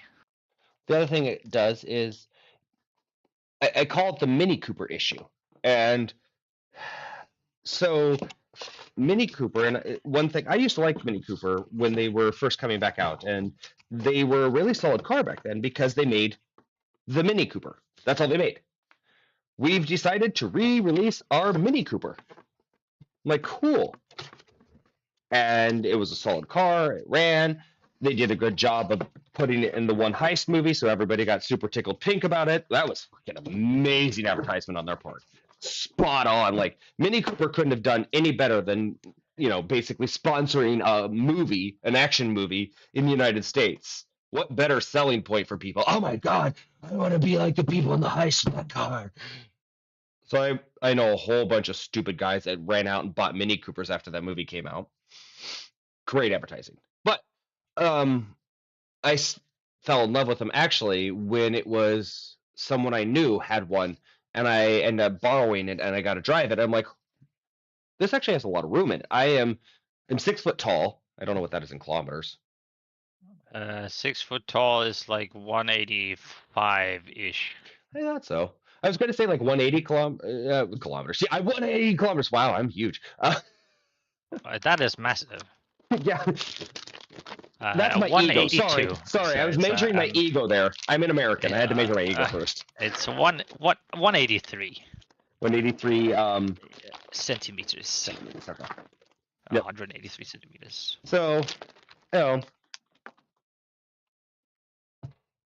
that I got onto that, I actually lost track of where we're going with that whole thing to begin with. We're going that Nvidia shouldn't make that many cards and instead make like just 4 cards and like make the cost like instead of being so. And the whole reason is like, oh, but then there's something for every price range. My ass, for every price range. It's so you can pump out new stuff and get more money. Oh, I do remember the Mini Cooper. So being as tall as I am, I always thought the Mini Cooper was trash because it's mini. Small cars are usually shit for me. At my 180 centimeters, 6 foot tall. I sat in it. It was big enough. I could fit. It was comfortable. I was like, this is great. It actually rides well. And I was like, I just back Mini Cooper. Mini Cooper got popular, which then came out the Mini Cooper XL, the Mini Cooper Super, the Mini Cooper Turbo, the Mini Cooper SUV, the Mini Cooper. Now the problem was the base components for the Mini Cooper were all the same. They just kept shoving them in different models. Well, it doesn't always fit every model. And that's what I feel like NVIDIA is going to start falling into is like when you start trying to make that many different versions, they're still using the base core components in a lot of ways, but they're trying to shove them in to fit in a different model. It's just it's greed. That's all that is. And it doesn't go well. It never does. It is greed, fully, 100%. I mean, AMD does it to some extent as well. However, it's not like that there's 9, 10, 11 different cards. They have like, so a good example is the one I'm running is the 6800 XT, which came out a year later than the 6800. The difference being it is quicker, but the power consumption is way less. Right, that is the difference. The performance, I get maybe 5 FPS more, and guess what? The price range is almost the same. Like we're talking like maybe what's that? That's like $50 more. That's it, right? We're not talking. There's a fucking $100 to $200 dollar difference. Yeah, that's some of that stuff where it's gotten to a point where I'm like, this is not acceptable anymore. because it's pure greedflation is what it comes down to. In all honesty, it does. Because this is corporations saying, well, how much can we make off of this? And it's like, can you not? Can you just give us the products? And the part that's disturbing is, as I was pointing out recently, is like, if things cost as much as they really did, then the corporations wouldn't be able to keep reducing the prices after they're done with making a shit ton of money off of it. Because right now what happens is like, oh, it's totally worth $1,700. Okay, but how come then 6 months from now, when you release the 5090 and you're done with this, then you go, oh well, we can totally sell it to you for like $400 now. So you're telling me, and you're still making a profit at $400. Hello, deserter. I just finally see his chat. Sorry, I wasn't. I haven't had people chat. Telling I didn't know what it looked like. I didn't notice it until now either. But yeah, it is that kind of thing where it's like if you can still make a profit at $400, that to me screams that you can still make a profit off of it. Then why weren't you making a profit at $400 instead of well, you need this, that? No, there's no reason to sell it for that much money when it's not necessary.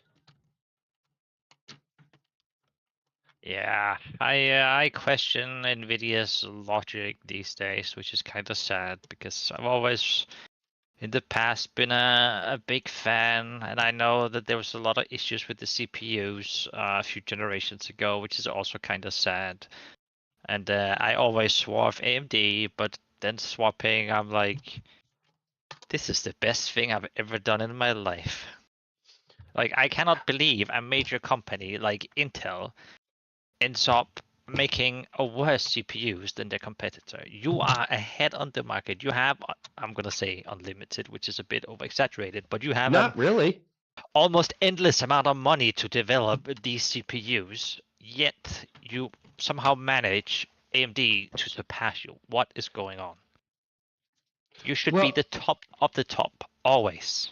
I wonder how much this is going to light things up more than I want it to. Come here, let go of that. Come here. Yeah.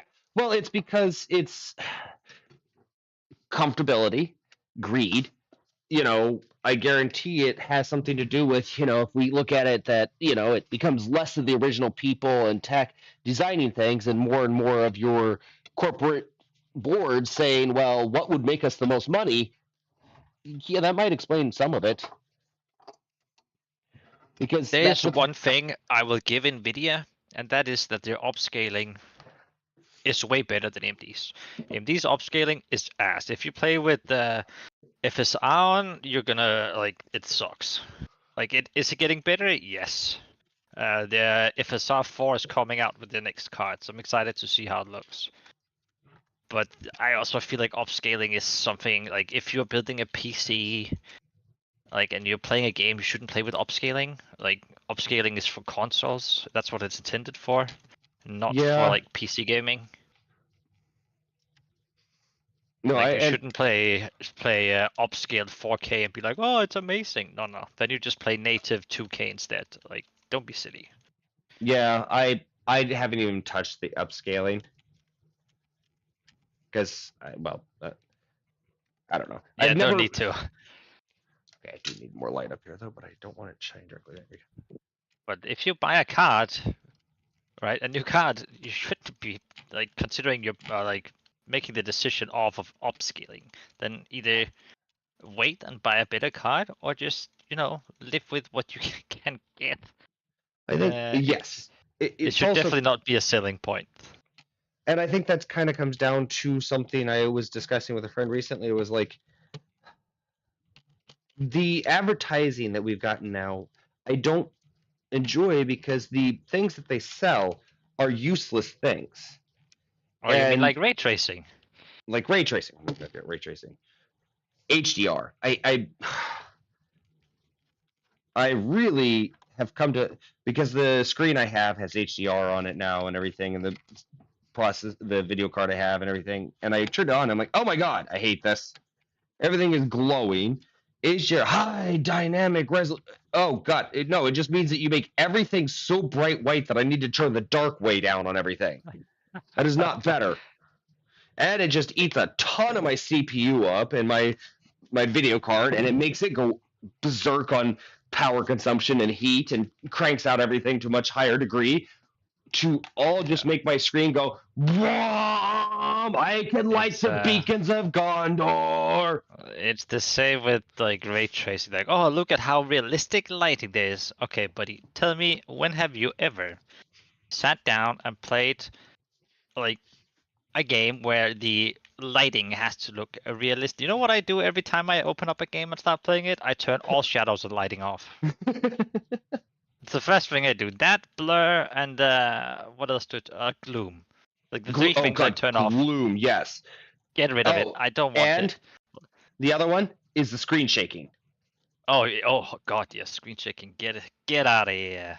Because I Or, don't. like- Okay, sure. There is certain games that I will accept screen shaking on, and that is certain like games that are certain horror games or certain things that are specifically meant to be a situation that sets things up.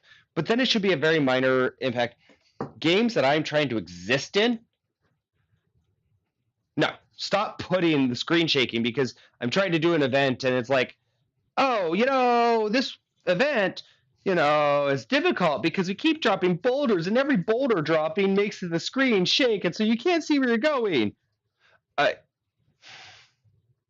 In no way does that make it realistic, and no way does that make this more fun. No, and it becomes an NVIDIA selling point. Oh, our ray tracing is now even better. Yeah, and guess who doesn't give a crap? Everyone All of but us the Intel gamers. fanboys. Yeah, it's just buzzwords. It becomes buzzwords that they're enjoying to throw out there for these things to make people want them more. And the people that really dive into the tech look at it and go, well, that doesn't actually do anything.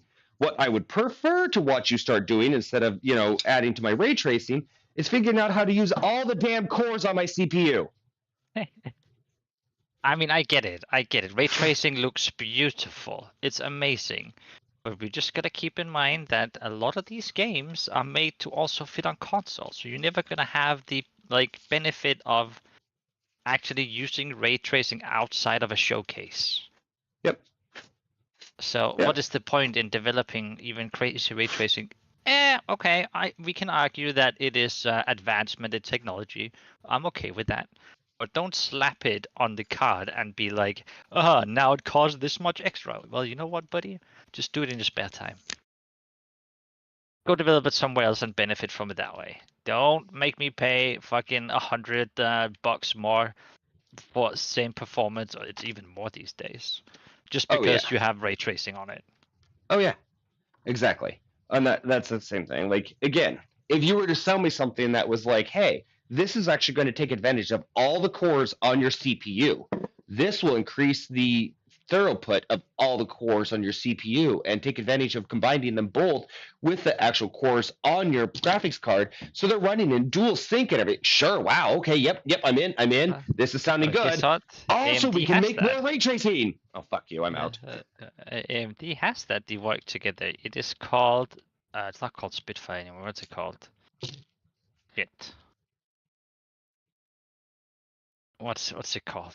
I can't remember the word now. What? The Valley Deli. Not a true AMD fan there. I can't remember what it's called. Oh no. How am I not Yo. remembering this? All right, time to change gloves. It's called SAM, Smart Access Memory. What's it called? Smart Access Memory, SAM SAM. for short. It basically gives, I think I calculated mine to 11% more performance because of the interaction between an AMD CPU and an AMD card. It swaps itself around, when something is graphic heavy, it will drain more from the graphics card than from the CPU, and when it's more CPU heavy, it will let the basically they work off of each other, right? See, now that is a technology I would take advantage of, because And that is when I discover that and experience that for the first time, I'm like, why is this not a thing everywhere? This should right? just be like, if you put buy from the same company, things should just like work better. Then we can argue that it's kind of annoying, that if you have a AMD CPU, which a lot of people have these days because they're just better, and then an NVIDIA graphic card, well, you don't get that extra benefit. But guess who we can blame for that? NVIDIA, because they are not allowed to, different companies, they're not going to share like how the back end works. Like that's lots of money. Yes, no. It's kind of one of those that by the way, I am off camera for a bit, so let's see. I don't know. Let's put something interesting in the middle of the screen. I know what we're going to do. I have an AFK buddy. Come here, Ritlock.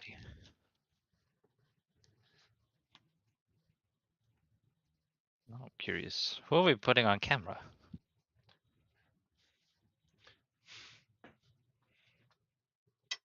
Is that a biker dog? What is that? I wonder if the light would work better if I put it up front here more. Trying to play around with lighting some.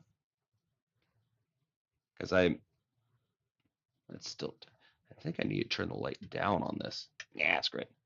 I'll turn it off for now. That is Ritlock. Ritlock from Guild Wars 2. Oh, it's Guild Wars 2 Teddy. Yee. That's awesome. I just had an idea. This might be dangerous, but we're gonna see. Danger is my middle name. JK. If anything, it's the opposite. Mine was insane, but I always said it was dangerous, insane, dangerous. They always kind of said they were the same. They rhymed, so I always thought it was the same. That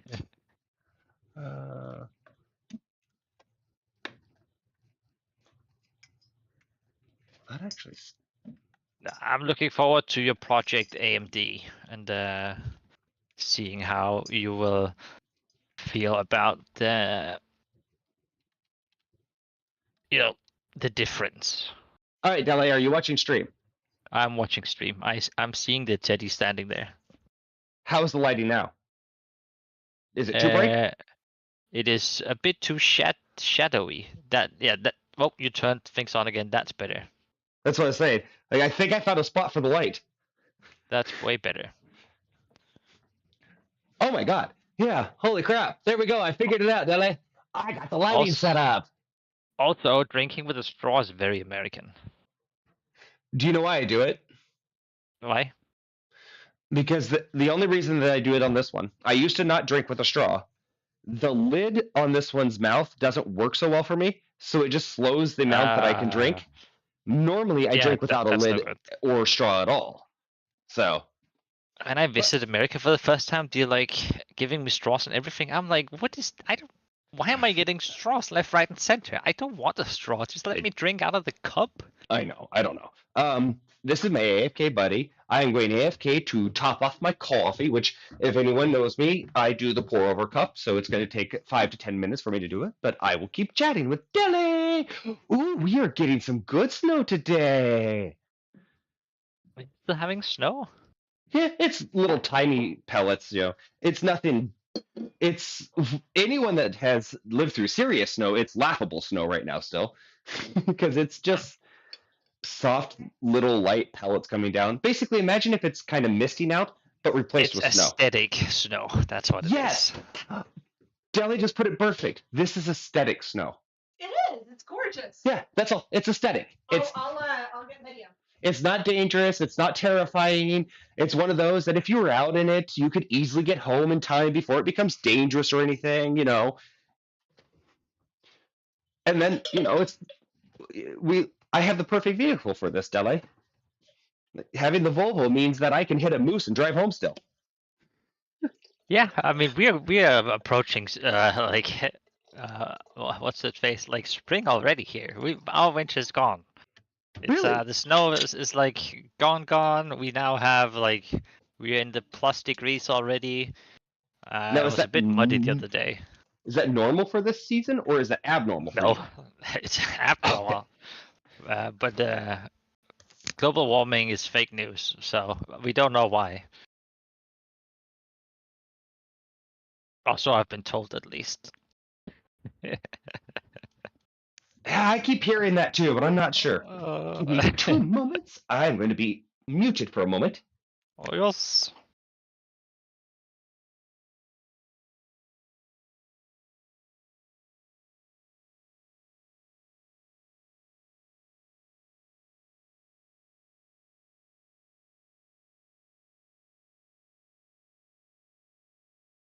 I kind of like the chat layout with this YouTube thing. It's just, is there a way to make it dark mode? Dark mode. Timestamps is not gonna help me. Pop out chat. Oh, that's neat. Why can't we do this on the other platform? Oh, that's really neat. Do I need to make YouTube in dark mode? Is that it? Is that possible? YouTube already in dark mode? Advanced settings. Deli, do you have YouTube in dark mode? Is dark No, how mode do I do a that? newer thing? I think it's under your general settings. I think you can change YouTube itself to dark mode. Yeah, you have to change YouTube to change. So Oh, if you man. change YouTube to dark mode, which apparently I was asking Rachel, she does a lot more YouTube stuff. So she's like, is the YouTube in dark mode itself already? I'm like, oh, I didn't know that was an option. I need Yeah, to I pick find- my profile picture. I have a find it profile so picture? entertaining how paranoid platforms get of talking about another platform on there. And I'm like, look, if your platform was really as good as it should be, you shouldn't be scared of other competition. You should be like, that's fine, mention it. I don't care. We're good enough. You'll stick around. I know our current level of competition is like, we're the best. Don't talk about anyone else though. We'll kick you off for mentioning us. That doesn't sound like you're confident in your platform there. Sorry, I had to sneeze. Let's see. You're fine. Oh, dark mode. Oh, that's Yeah. a weird dark mode. I just want some of it to be dark. No, you must take it all or nothing, Dele. It's like great. That's a thing. But it is better. Yeah, there is many things on YouTube that I'm enjoying for its platform and streaming. Its I ability really to like get the 2 pop-out lives. chat. That's great. Oh, it's honestly everything about its live system is set up better than Itch, because it literally it's in the favor of the people watching. If you step away, you're not stuck, just missing everything. You can come back. No. You know? Yes, I pause, I come back an hour later, I can pick up right where I left off. Can I not chat interact and like at the same time? No. But I can still watch exactly where I left. I don't have to wait until you're done streaming, then wait for the VOD to upload and then be able to watch it. No, I watch when I have time, Share live videos. Yeah, which no, is exactly. great. And that would mean someone would have to share it and all that, or they would have to share. This I just literally stream, and then I pop it up. My hair water as I rinse my cup and wash it out. I don't know if it's coming over, but it does. It allows me to just, like I said, this is almost like people get to watch the raw, unedited recording process that I can do. You could take the computer building and clip it down and stream it up and clean it up and take a 4-hour recording and maybe make it an hour, you know.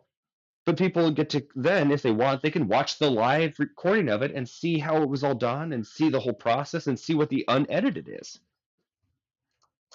Where Twitch is like, nah, either put a clip or put the thing up there.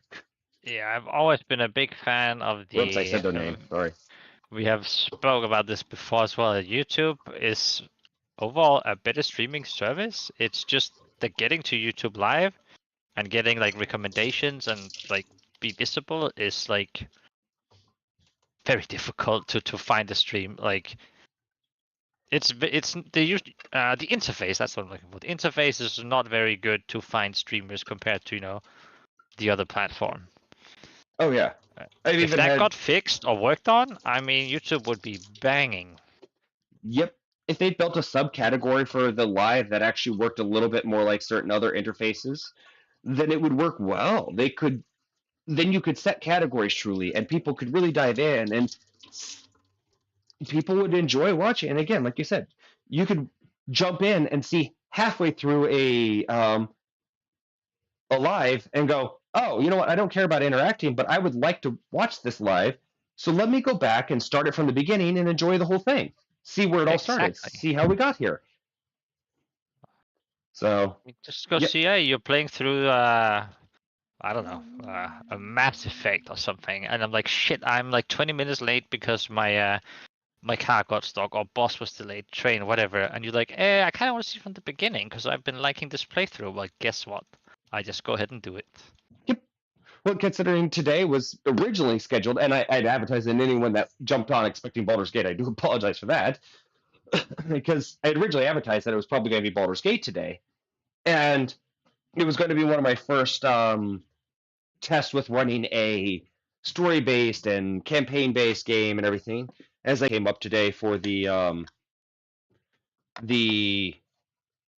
building of the computer, I'm like, ooh, yeah, no, that's way too much fun to pass up building on live.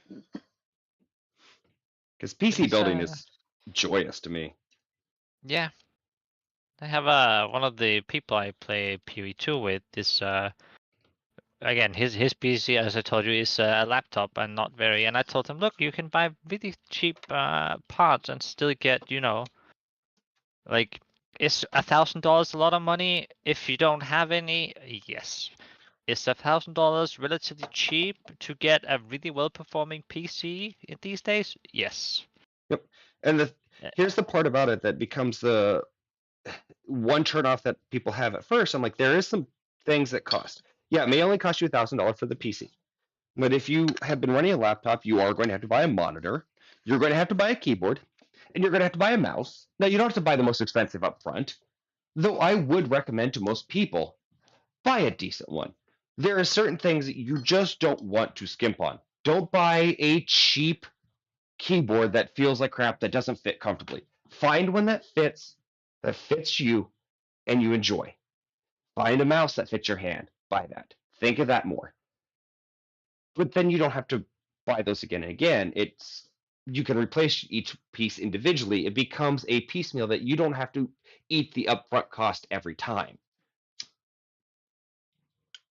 Yeah, most people that play games on laptops already have. Well, they just need the keyboard, right? Because you have a mouse. Playing on trackpad is pretty impossible. Well, it depends on what you play, right? If you just play Minesweeper, it's fine. Dele, I have met people playing MMOs with their mouse, their trackpad. Oh my! As long as it's not the little red the track dot thingy. You remember those on the old? Oh God! No, the little what are they button? called? Those laptops. It's not Dell PCs. What are they called? Jeez. What are they called? They're not called notepads. What are they called? Shoot, I remember having them at work, and it was like, it's because they're cheap, right? They're mass produced. It's very easy yeah, to yep. disassemble and put together. Yep. But I cannot, for the love of me, remember what they're called. Oh, there it is. There's my coffee cup. Yeah. No, I have met people that have done some crazy, and this is when it comes to it. I will say the that Lenovo PC, that's what it is. It's track point on the Lenovo laptops. Oh my god, what a fucking mess. Play with that? Jesus. this is when it comes to it. When it came down to playing games and doing stuff like that, anyone that says that you need certain things to be able to achieve certain things in games, oh, they obviously haven't met the gaming community. Because there's people like the ThinkPads, basically.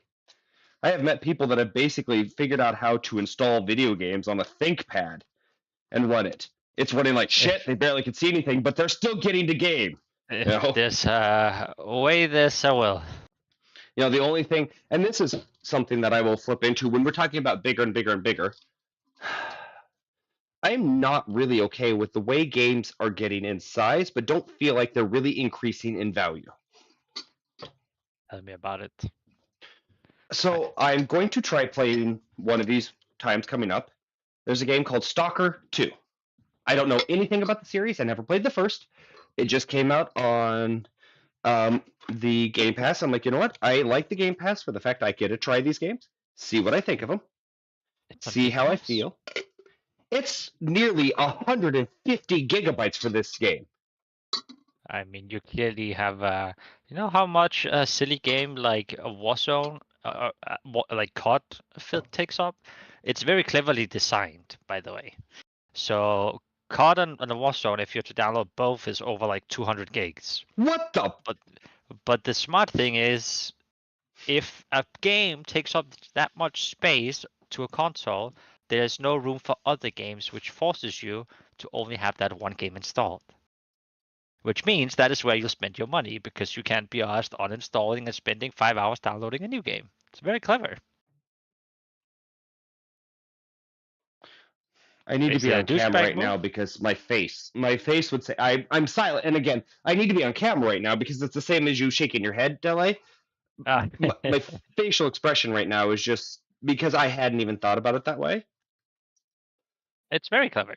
And they always So- bring out like updates and patches. Like throughout whole of Warzone 1, it ended up on like above 300 gigs. If you wanted multiplayer, campaign, a Warzone, all the other side stuff, like you don't have space for it. My brother ended up being like, I can't play this game anymore because there's no more space. I'm like, what do you mean no more space? I'm like, yeah, it takes up my whole hard drive. I'm like, okay, I see what he did there. That means to me, and maybe as I was never a full programmer, data analyst, did the support and everything. I was there to help make sure the programmers made their programs efficient. Because if you give a programmer the free rein to do whatever they want, there is no efficiency to their program usually. I've learned that. What you mean? It's not optimal to just code and then be like, I can't be asked to go back. I just do something else, and But we it's not add even- more to it. I found these people that are some of the best coders and things. It's not even that they're not even bothering to go back. To them, the idea of certain optimizations of like, hey, you don't have unlimited disk space to make your program function. There is not unlimited RAM available consistently to make this run. So no, you can't load 72 gigs of things consistently into the RAM to make your program run so efficient. You kind of need to, yes, that server over there may have 500 gigabytes of RAM. You don't get to use it all. So, those things. Because But that's what Activision has been doing since Warzone 1 came out. Well, what it sounds like to me though is there's a consistent knowledge of this inefficient use of storage. So that means to me, as a tech person that worked in this field to a degree, this is a knowledgeable choice. This is not a oopsie doodle. Our games are getting bigger. That is an absolute choice of data. Because guess what they did when Warzone 2 came out? They made the game What? bigger. And their reason being, but the graphics are updated. I'm You know what I it can't is, see though? a fucking difference between Warzone 1 and 2. Okay, maybe the leaf is blowing a little bit more, but who looks at that? Everyone what's- turns the graphics down anyway. Yeah, because you can't see shit when everything's all big and shiny. The only Exactly. time I turn my graphics all the way up on Guild Wars 2 when I'm playing in the story and with just my friends. When I go into World v World or I go into raids, oh fuck that shit. Everything's turned off because I can't see when there's 35 people casting AoE spells. Exactly. Woo! Like All I single see player is- RPGs, like I Yeah. want the immersion, I want the audio, I want it to be pretty. I turn Yeah. everything up just this year, right? But do I need to play something multiplayer or just like do something, I don't know, like Farm Imperium, just turn it down and turn my brain off and start shooting monsters. I don't even Yep. look at the monsters. I just see loot dropping out of people. You're like, I keep my rotation up. I keep doing what I'm doing. I'm enjoying relaxing and just killing. Doing the core 5-minute repetitive action that game offers, which is what you want. And yeah, no, that idea of it's because I feel, maybe I'm wrong. Again, I would say I have like a 60% knowledge in a vast majority of tech. The only area that I fully admit that I'm lacking knowledge in, and I hate that I lack knowledge, but my brain can't wrap around it, networking. I cannot get my brain Oh, to. that's what I worked in as a data technician. That's pure Cisco Oh my God, I networking. love you, Dele. Then you are my best friend because I admit it, I cannot. And it's when people and the problem is like when it comes to internet troubleshooting and like being able to connect to games and things, people are like, "What do you think's wrong?" I'm like, I don't. This is the one area that I had a whole entire other team that completely took care of everything. And if anything ever came to networking, they took care of it because their whole entire job was the networking internal and external and the barriers between and all that. So it was a whole different department. That's its own whole tech. And I think other people misunderstand when it comes to professional versus personal. I had access to tools that I had no way of getting truly as a personal tech because these are hundreds of thousands of dollars worth of licensings every year. I'm back. Thank you for holding the spot, Ritluck. He was wonderful. You did a good job. Thank you. Thank you. All right, let's put you back up on the show. So, And like educating yourself in Cisco is a fucking mess. I'm telling you. like, I understand. It gives like money wise it pays a lot, and that's not why I did it. I just found it very interesting, and there was like a big need for data technicians, like Cisco people. But if I could go back, it's definitely not like what I would have focused on. Like programming is way more fun and enjoyable than networking. This is where we are individual stuff like napkin because to me, Dele, programming, I hate it. I hate it. I hate programming. But programming, I've learned, is basically, truly, honestly, a language. It's language. That's what it is, And yeah. one of the best programmers I know, she's an English major. She ran circles around every other programmer I knew. And it's because she looked at it, it's like, well, I'm writing a story with this. There has to be a full, entire, complete world in my story. I have to be able to have start to finish, up to top to bottom. I need this to be a complete world that it knows exactly what to do in every situation. I'm like, that makes sense with programming. I can't do that. Because also she's like, it's easy. I have to make sure all the commas are in place, all the punctuation's in place. Because if you're writing a story and you miss a comma, a sentence can go from being one thing to something completely different. Yeah, I can mess everything up. So language, I do not do well with language. The like if anyone watching or will watch this at some point, don't take it as I only am a Cisco man. I very much think that HP deserves a good high spot because they become a lot better these days at their networking devices. The switches and routers are amazing. It's just Hashtag kind of the not same. hashtag not sponsored. Exactly. No, I will. I don't know if I'll ever be sponsored. I don't know if I will ever allow myself to be sponsored because I don't ever want anyone having that level of connection. I get it. But I will openly support certain brands or not. And that allows me the freedom to give honest feedback, guaranteed that I am not tied to someone. Cisco, very good, like you said. One of the things I have to agree with though is they're a lot like wow, I just forgot the database company. Just like it's like IBM, right? They've just been there since the beginning, right? Well, I'm trying to think who's the big database company out there. Why is my name drawing a blank? I worked with them all the time. They basically own most of the database market out there. Oracle. Oh yeah, Oracle. Yeah. Oracle's a good one. It is the largest, by the way, database. Yep, they are good. There's others that are just as good, but Oracle owns the market, and because Oracle's already in every corporation, why the fuck would anyone ever change to anything else? So how is it any other? And it's kind of the same with Cisco. They've got their foothold in very small. much the same. It's crazy. Mm-hmm. Everyone's like, Cisco's great. I'm like, yeah.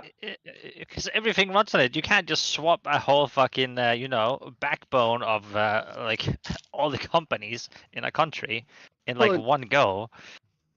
The part about it's funny is, and cheers to everyone watching.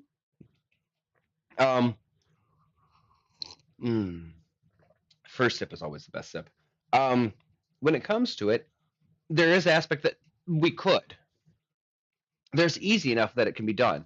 It just comes down to the fact that I learned while working in the company I did that they won't, because there was many times that we had the opportunity to update things, change things. They had the money. This is people that could pour millions of dollars into their own personal things for fun. Like, they have so much money that millions of dollars is trash money to them in their own personal lives. That's how much they're raking in off the company.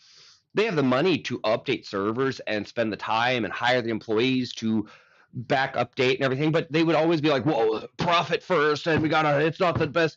So instead of ever filling those things and those back things, like I said, Microsoft had to get to a point that they now have to end date every operating system, because corporations out there would have demanded that Microsoft kept Windows 96 still running on its servers. I remember swapping people over from Windows XP. What a nightmare. Mm-hmm. And it's not fun, but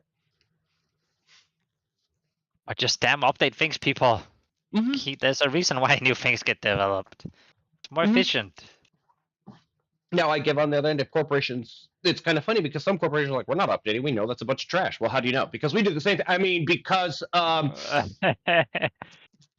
look at the difference between our last 6 models of TVs. Totally worth updating every year for it because it's got a shiny new border. Also, going back to something, shame on you, Samsung. This is where I will never be sponsored. Fuck you, Samsung. Your new monitors should never have a TV operating system on it. Never install an operating system on a monitor. No. Naughty. I return the fuck out of that, Samsung.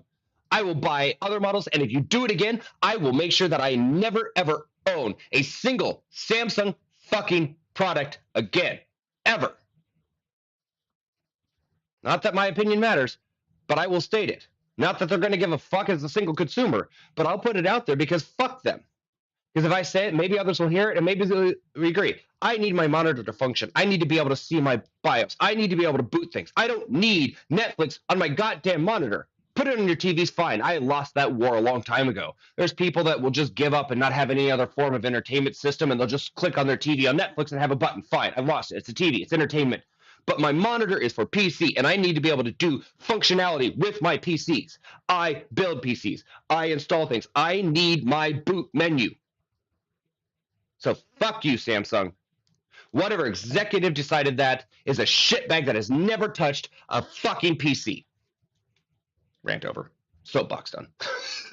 I'm listening to you and I'm watching the stream and I'm like, why are you just smiling while talking? What's going on? And I realized, I must have pressed pause at one point because I'm sitting and watching you smile like, this is a very happy face for a guy that's ranting about Samsung.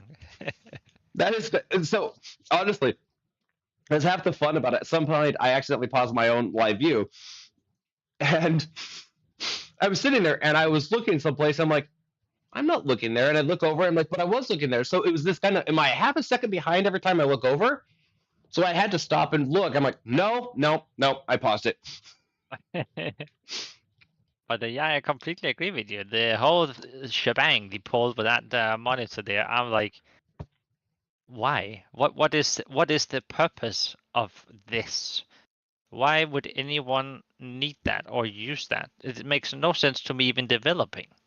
They sold it to console users. Yeah, see, that makes sense. Hook your PlayStation up to this beautiful, massive, wonderful monitor. By the way, I like the previous model. I do like it. It's, by the way, as a consumer, I bought a curved monitor, the large one. It's a 49-inch curved monitor because I've been running 2 to 3 individual monitors that are 8+ years old. And I am trying to reduce all power consumption in my house as much as possible. This monitor uses less than one of my old monitors did in power for a year. I'm like, shit. The efficiency is worth it. And I can still function everything. I've got all my things up. I have to admit, it is well designed, and for anyone that is using large multitasking things, it can be functional. It takes getting used to, though. Oh God, does it?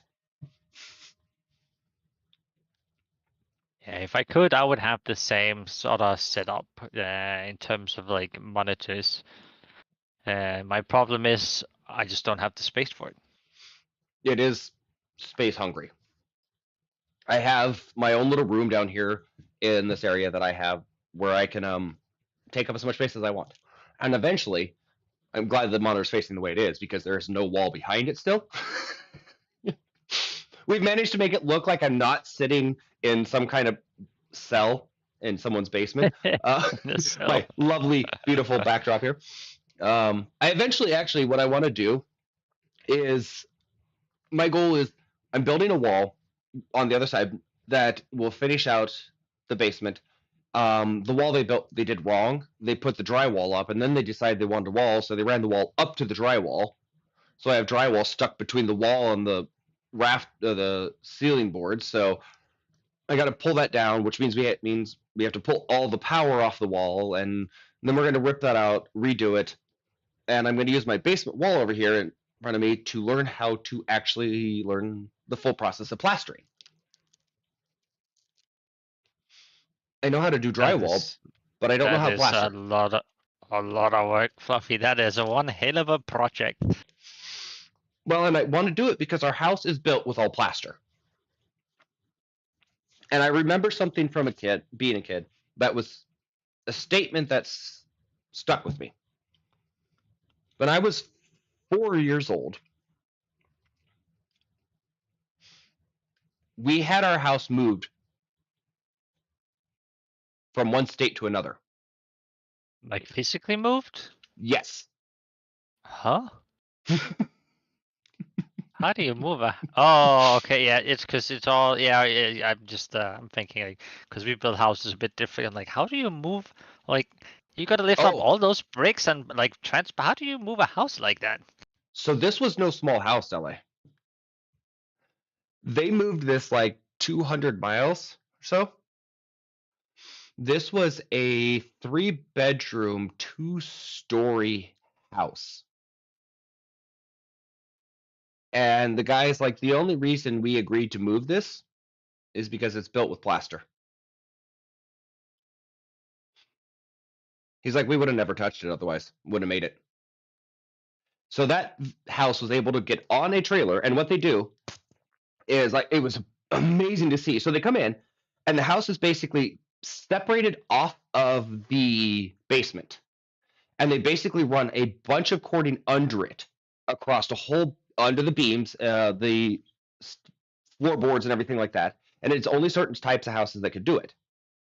And they run it under, they pick it up with a crane, and then they put it down on this trailer that has these extended wide angled bits that hold out further.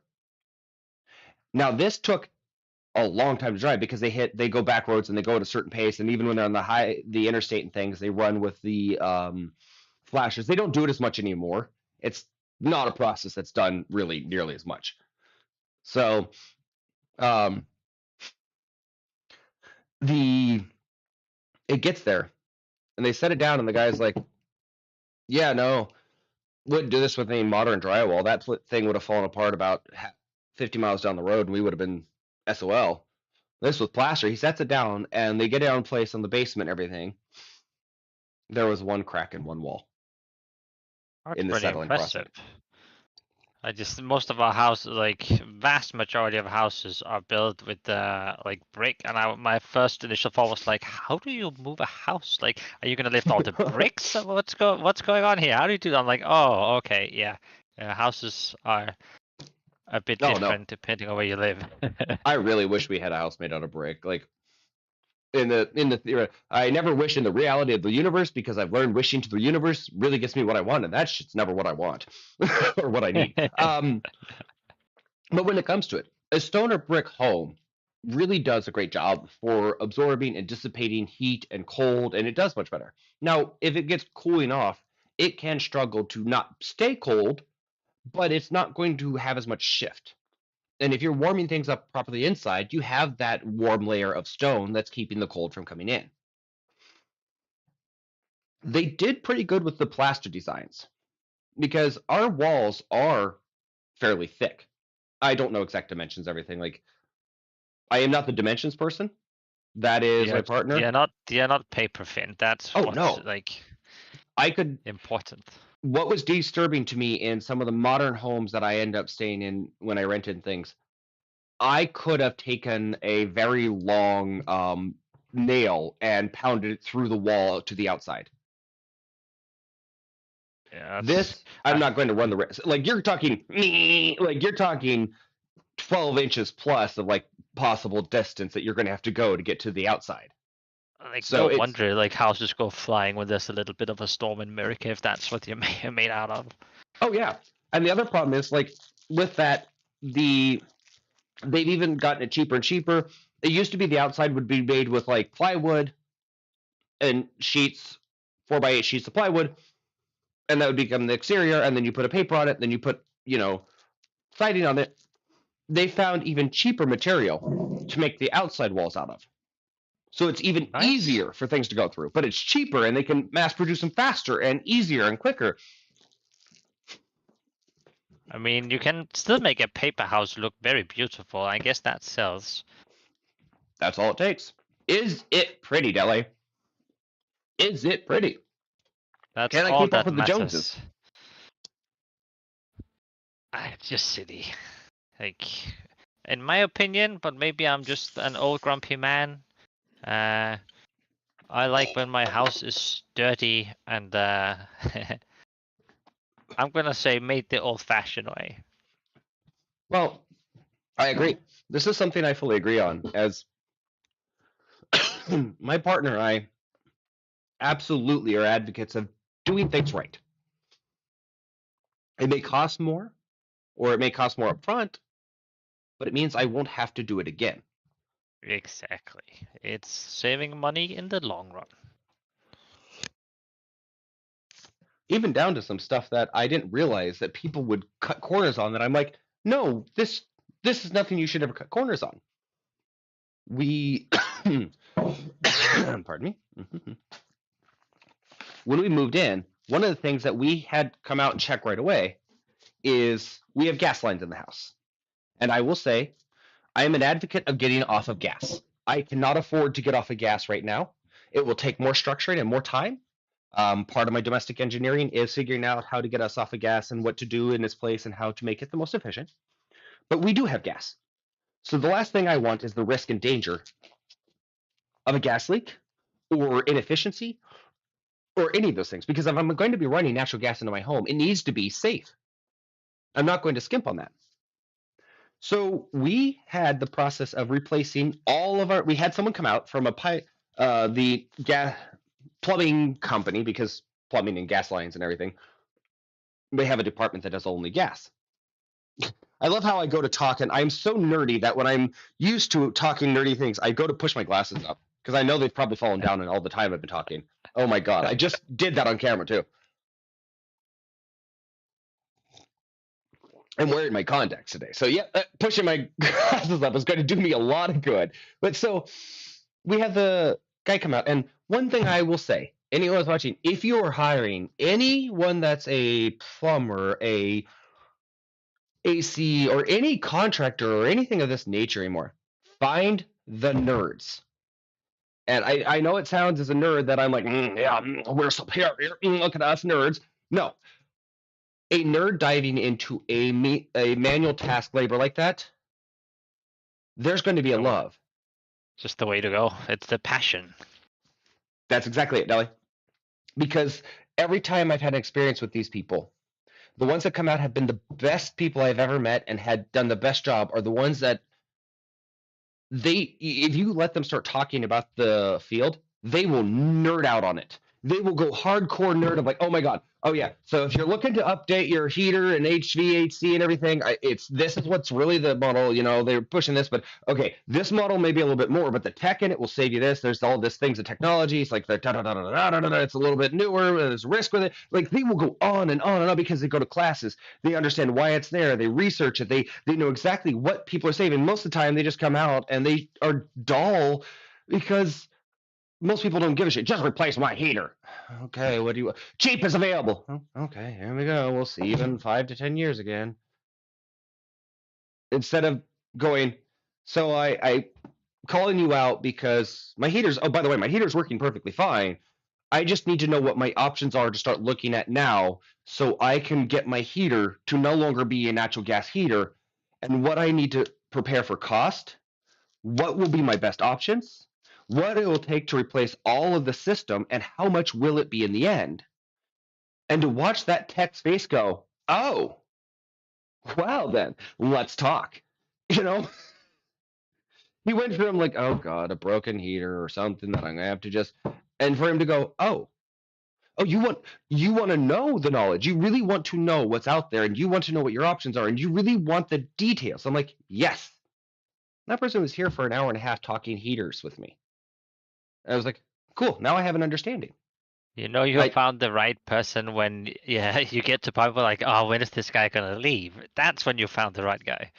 Yeah, exactly. And it's not because they're just being annoying, but because they're talking tech about it and everything, and you made the mistake of activating their complete nerddom with it. Yep, It's not a exactly. bad thing.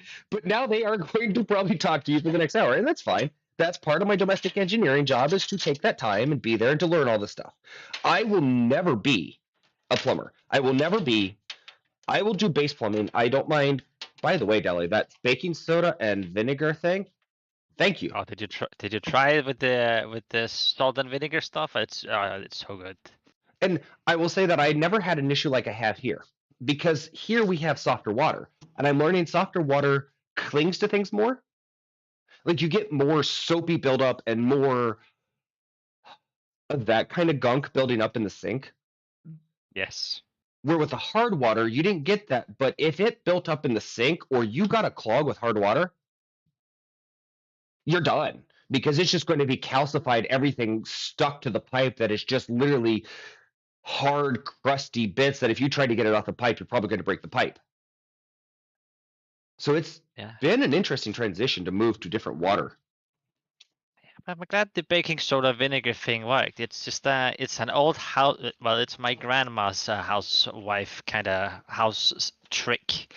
She's like, don't put chemicals in the water. I'm like, as a kid, you're like, yeah, whatever. The other thing's way easier. Like, but looking back at it now, I'm like, that is probably a way better solution to do that than go out and buy a Power X drain clean that will like mess up all the water and pollute the ground. And not only this, I like how one plumber put it to me at one point, because I'm an advocate against chemicals at this point. I did when I first went out on my own, I was like, oh, fine, whatever. And then I stopped to think about things for a moment. I'm like, I have no idea what the fuck that is. Exactly. Wait, what is that? And then so I stopped to think about it, and I started doing it, and it was the case. I was like, oh, this stuff isn't good. It says do not get in your eyes, do not breathe, do not this, do not inhale. If you get it anywhere on your skin, immediately wash. I'm like, this can't be. And then I stopped at one moment, like, oh God, imagine if you're working on this system and somebody's kept pouring more and more chemicals down there, and you don't know that, and you're trying to plunge the system, and all of a sudden, face full of all the chemicals that they've used to try to clean their system. I'm like, he's like, oh yeah, the reason that everybody talks about their horror story, and they say, you tell every new person, make sure to wear goggles, make sure to wear safety equipment, make sure, oh, I don't care about you. It's not the shit, man. It's not the shit. And most rookies, they talk about learn that lesson, that we're not talking shit. Yeah, you don't want fecal matter, or you don't want gunk in your eye or face or anything, but you don't want a mouth full of chemicals. And I'm like, oh damn. Yeah. He's like, we'll show up at homes, and they'll be like, yeah, it's been clogged for about a week. Oh God. What kind you pass on the chemicals too? How many jars of Drano have you used? Oh, that's 6 of them in the corner there. It just kept pouring it down when it would go down the first time. So that whole bathtub is full of chemicals. Great. Yeah. Oh, I'm getting to talk to some of the professionals, hearing their horror stories of what people do instead of being willing to just pay to have a professional come take care of it and things. They'll go out and buy Right. like 10 bottles of Pretty Drano true. and be like, I just kept pouring it down. Oh God. Hmm? You wonder why our water system is so tanked here in the United States, and why the lake I live near can't be you can't swim in it. You can't set foot in the water in the lake I'm near because it is so toxic that if it gets in your system at all, you will have disease galore. It will fuck with your system. It will hospitalize you. It will, yeah. Way to go, Americans! Yay! I can actually give you the whole vinegar tip. Did you know that you can also, if you have like a sip or like a bag, if your shower head is ever a little bit clogged or like, it's all, what is it, like chalked up? What's it called? The stuff that like, Yeah, actually, like my you shower can, head is kind of like that. Go on. You yeah, got my then attention, Dele. you do the same. You put the vinegar and baking soda in a bag, and then you like you don't like dip it in it, but you like make it have like a little puddle, and you take the bag and you like do a little zip tie or rubber band or whatever, and you just let it kind of, in a little locked space, and you leave that for 24 hours, and the next day you can just turn on the water and it's all loose and clean. See, this is also kind of okay. Dele, I Just do don't love you. just make sure you don't actually like soak it, because you shouldn't be soaking it. It's Yeah. just it has to hover above it for the fumes. So it's mostly you put a little bit in the bottom, you have the bag below it, and you're trying to have it kind of evaporate into it more than anything. Yes, Okay. you want the whole concoction to like work its magic, and it's just the fumes that cleans it out. And that's a good thing to know because I probably would have ended up dipping it. Yeah, if you dip it, you're not gonna have a good time the next time you shower.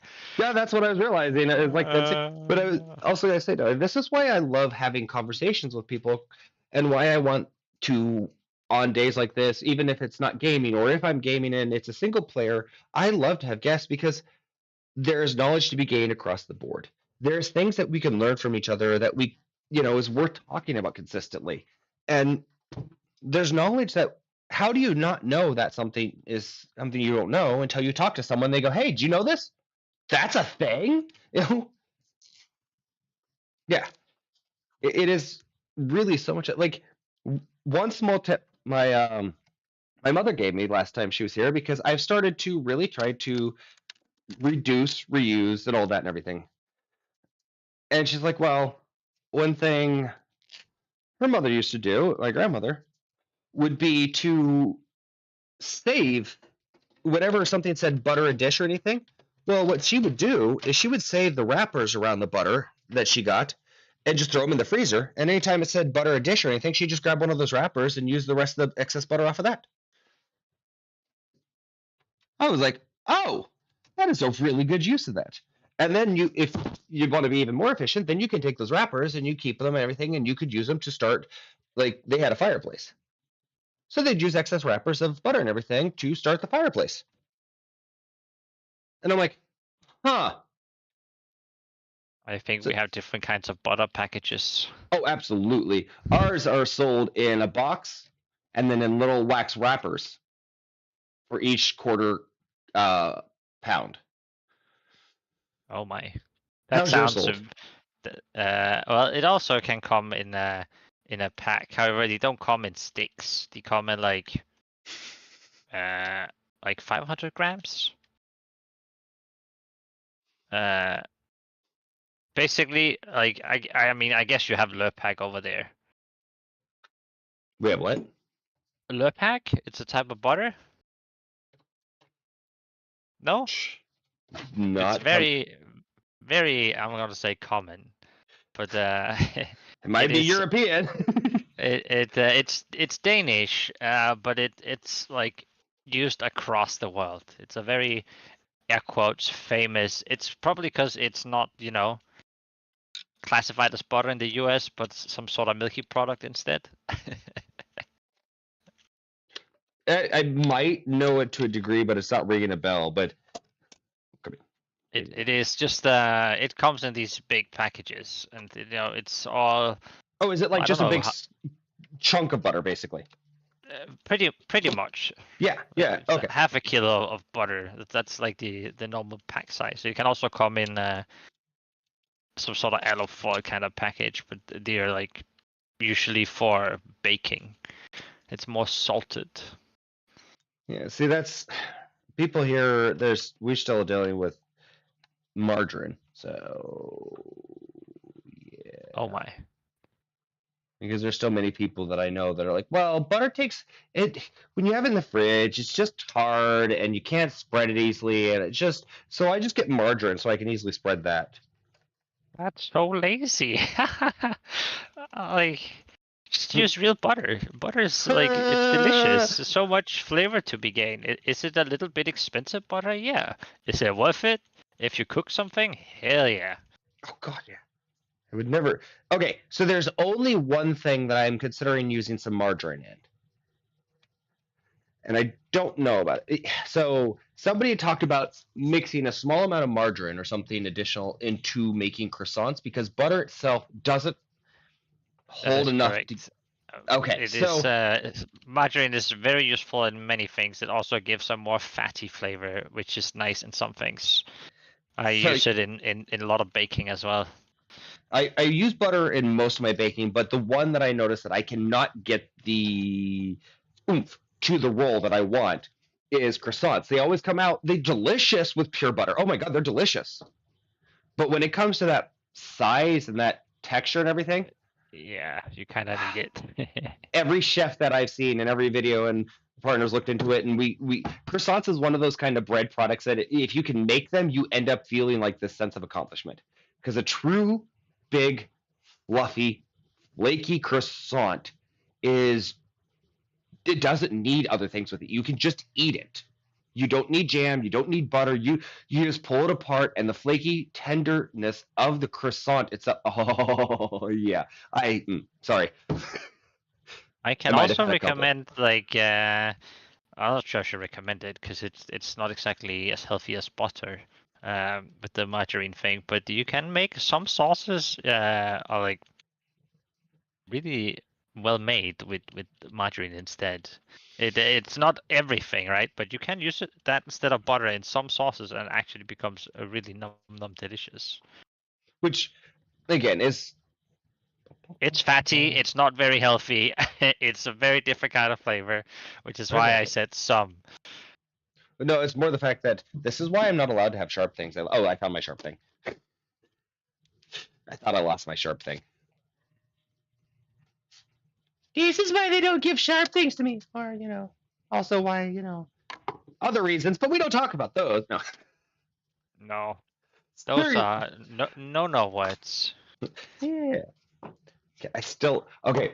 I think again, my favorite aspect of the English language is using English language to the point of getting it to be truthful. People are like, why?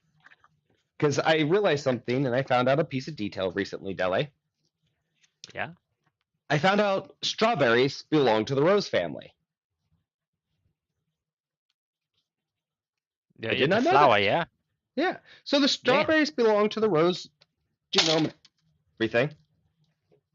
And it's, I hate the first release of that. Those things are always annoying to release at first. The CPU. Oh yeah. Have you Thing. never like picked fresh strawberries and like not picked them, but like when they have like fully bloomed and you have that little red pinkish flower? It's very velvety when touching it. Yeah. Oh, looking back on it in hindsight, yes, absolutely. My grandmother had lots of strawberries, but she was also loved roses, so she grew both of them very well. And I never put two and two as a child. So I got the fact later in life. I was like, oh, hey, roses, strawberries belong to the rose family. Interesting. All right, where's my little doohickeys that tell me which side goes where? Where are you, little notcher-dooroos? Okay, there's one. Oh, motherfucker. Normally it has.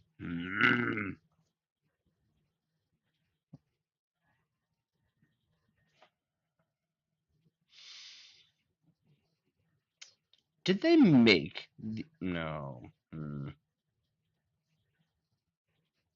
That is fucking annoying, Dele. What's up? So you know how on chipsets normally there's just one side that gives it so it's a clear indication of which way it sets. There's usually a little corner piece that's like either completely square or like cut off in like a triangle thingy. Yes. Is there not here? No, not so much. Oh my. Oh, the other thing is, you notice how there's usually like the little notches that tell you which way to go. Yes. Yeah, the notches are 4 of them, 2 on top and 2 on bottom. Okay, there's a little arrow pointing that way. Okay, which Christ is the arrow pointing to which thing on which? You mother rucker.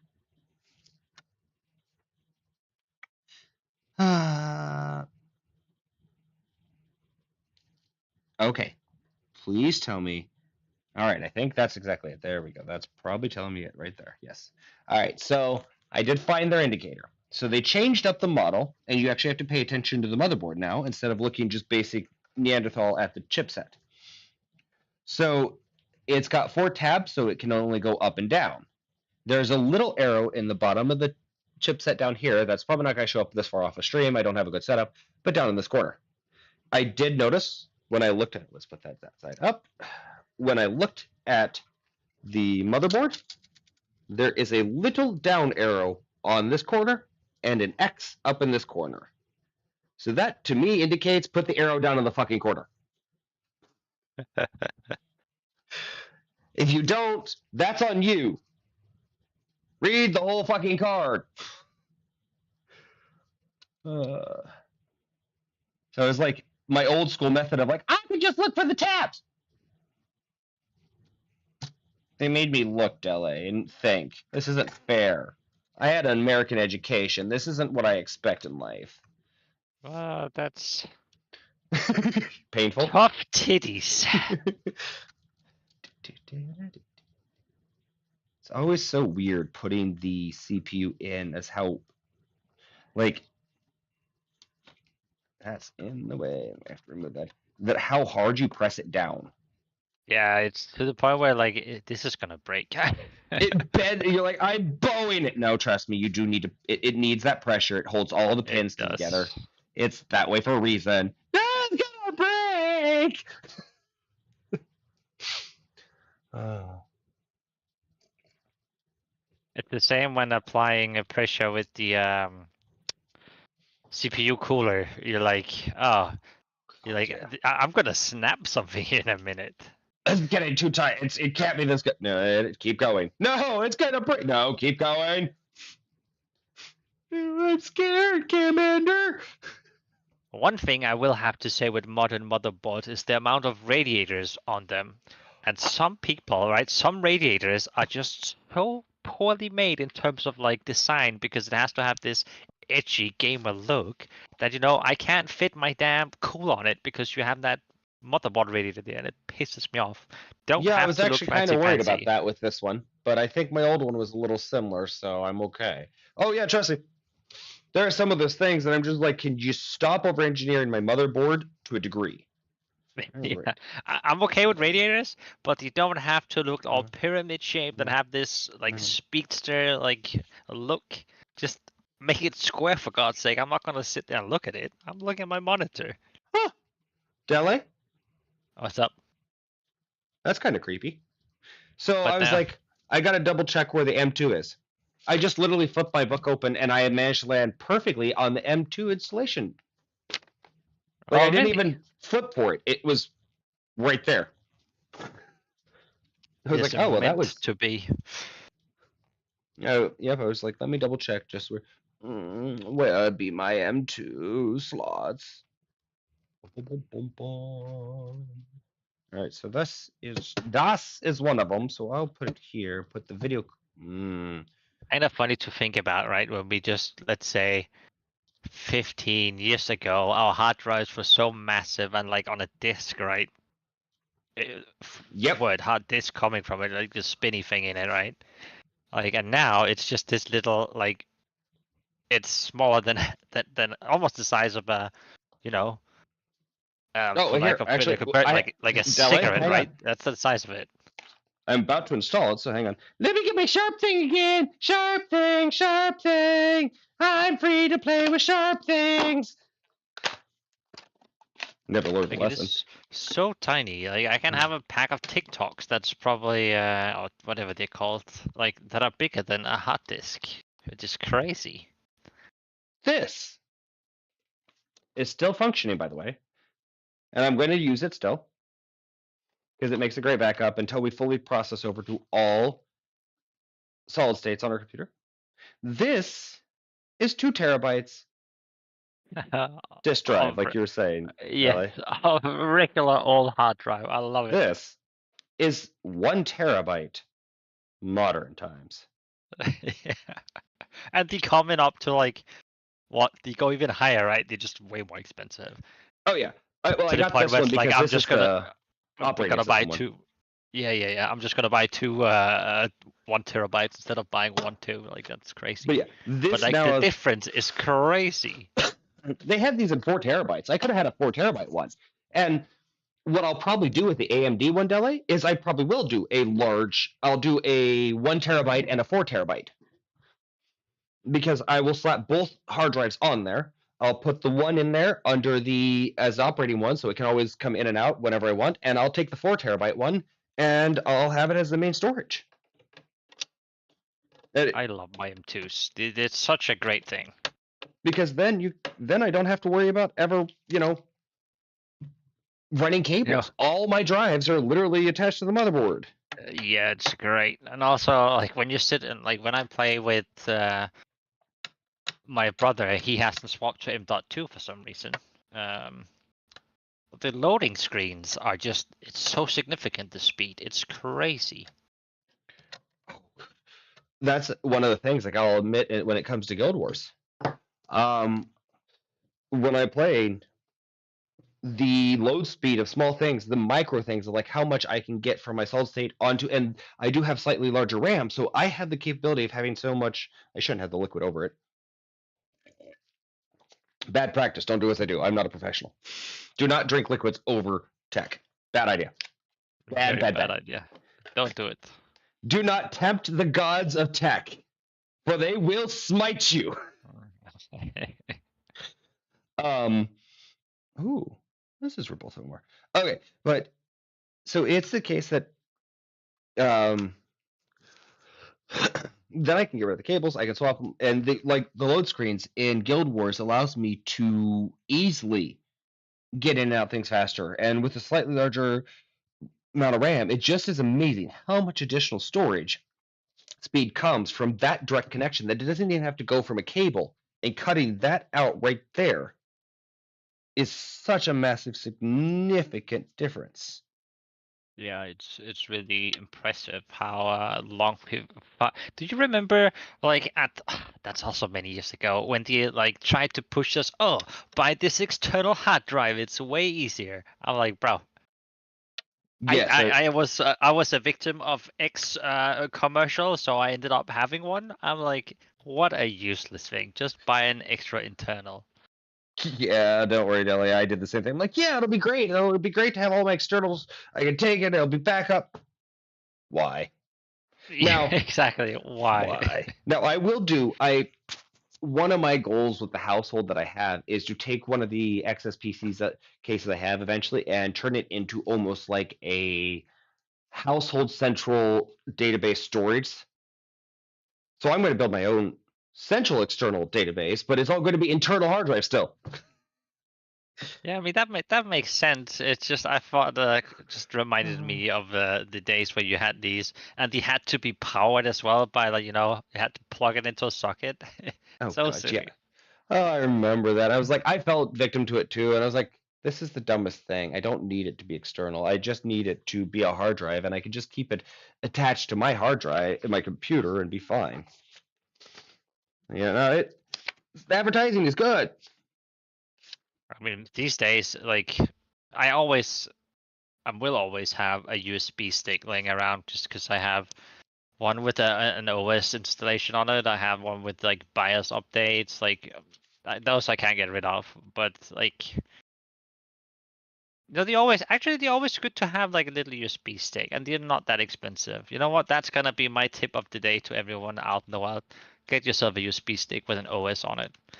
Oh, So one I need day to- your PC might be crying somewhere, and you're gonna have to do something, and then you can't reinstall because you don't have a stick with an OS on it. yep.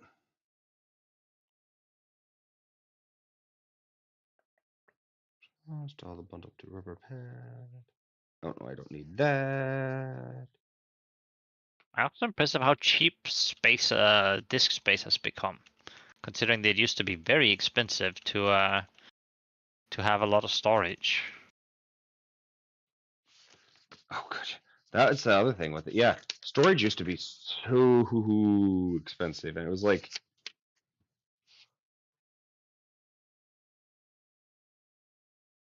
am I still alive? OBS disconnected, reconnecting. I can still see the stream. Huh, I don't know why it's saying that. Okay, it doesn't look like it actually dropped anything. Okay, weird.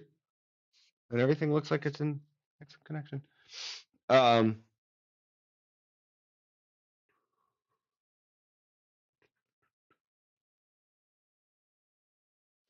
Man, hell, it should even. Oh wait, no, we good. It's still live. I thought I lost you. No, but I mean, even now, like I think a lot of people, if not the majority, just uses the cloud for storage these days. Yeah, and I have some that I use on certain things that are free, but my goal is to get off of them because I'm like, I would like to have my things not attached to an external source that technically someone else gets to control in the end. But Yeah, I get that. as I'm losing access to, certain things now in my life because, some organization decided to cry over the fact that someone had a better platform Better than they idea did. and a better platform. Could you imagine, like, it's not gonna happen, but let's say everything we had, I mean, this is kind of how it works these days with Steam as well. If Steam decided to shut down, we can't access our games, right? But imagine that with important information. Like, let's say the only photos you have left of your puppy. Like Google be like, you haven't paid your subscription, so now your pictures are gone. Bye bye. Yep. That's straight up. That's what you wanna. That's what one wanna dodge. Yep, and that's kind of why I'm like, it keeps telling me, oh, you're reaching your max size. I'm like, yeah, that's simply because I haven't re-downloaded everything and deleted it off of here, you dick. Oh, trust me, it'll be gone. I will never pay you to hold my shit because I don't trust you. I don't trust any corporation to not try to take and steal and hold and dictate my life with what I get to do because they put some stupid contract out there that goes, well, you didn't read the contract, that's on you. Oh, really? I'm sorry that you had to put something as simple as I'm going to take everything you own into 700 pages. Doesn't seem like something I should even have to worry about that, the things I own, well, you own them, but you put them on our site, so therefore they're all ours now. You have no rights to them. Wait, I did everything. Yup, you uploaded it. It's now all ours. Oh, gee willikers, I didn't think that would be a logical thing, but I'm dealing with speaking of corporate America, so we all know how logic works there. What's his face? Will Buxton from F1 TV is not going to be commentating next year. Which one was that? This year. How does he look? Well, was he someone that was in the commenter booth on the regular, or was he trackside individual? Okay. He was mainly in the commentator booth, but also around, like, he swapped a bit around. But he got offered a very large amount of money from an American TV station to cover IndyCar. So I think that Fox News have been paying a big time. I hate my country. I truly Like, and I know exactly why they did it. Like, okay, it's not to be like anyone in their right mind would most likely be taking that amount of money, right? Like, you are set for life after having done this contract. You're good, right? But Guess I'm not in the my right only mind. reason they're doing it is definitely because he's a big name. He is big F1 thing. Imagine having people coming over like, hey, what is Will doing? What is this he's commentating? Did you get viewers? Yep. They're hoping to play off of his fame to gain. Oh yeah. And then comes the fun thing. Most F1 fans couldn't give a rat's ass about fucking IndyCar. So they're not No. gonna come over. They're not going to come over. And the people that are over here, this is the problem, that the executives and the people that make the decisions have no clue what's actually going on in the world, because they make their choices like, this is the best idea. This guy's famous. I've seen him, and everybody in that group likes him. Okay. Will that group actually oh yeah, we bring that person, everyone is follow. No, people don't watch Formula One because this person is broadcasting it. They watch Formula One because I like Formula One for the fact of the extreme nature of what these people can perform. The peak efficiency of not only the driver, the car, the team, everything has to work in such synchronicity that if it doesn't, you can watch the best driver lose race after race after race. Because if his pit can't keep up, if his crew doesn't do it right, if they don't listen to him, if there is not synchronicity, I watched it, and I'm only 2 years into the thing, and I can already see all those have to be in sync. And when they are, it is art in motion. Beautiful. But the fun thing about this, Fluffy, is that people are calling for a certain someone to be commentator on F1 TV.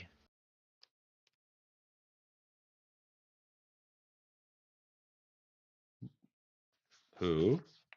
I mean, who is your favorite person on the grid last I'm year? hoping that you're yes. Yeah. Please, Botas be an announcer. Yeah. Oh my God, I would love People Botas as announcer. are calling for Bottas or for Bottas. Kimi Räikkönen, which is like also the same type. They both Finnish. Like you're Ah, calling that for one of those two to join F1 TV. If it will happen, I will not know. But that's like the community thing. Is like, get one of these Finnish people here. We need him in our booth. God, that would be beautiful. I fully admit that because I really do hope that. How do you say his name correctly? I've been saying it wrong. Who? Valtteri Bottas.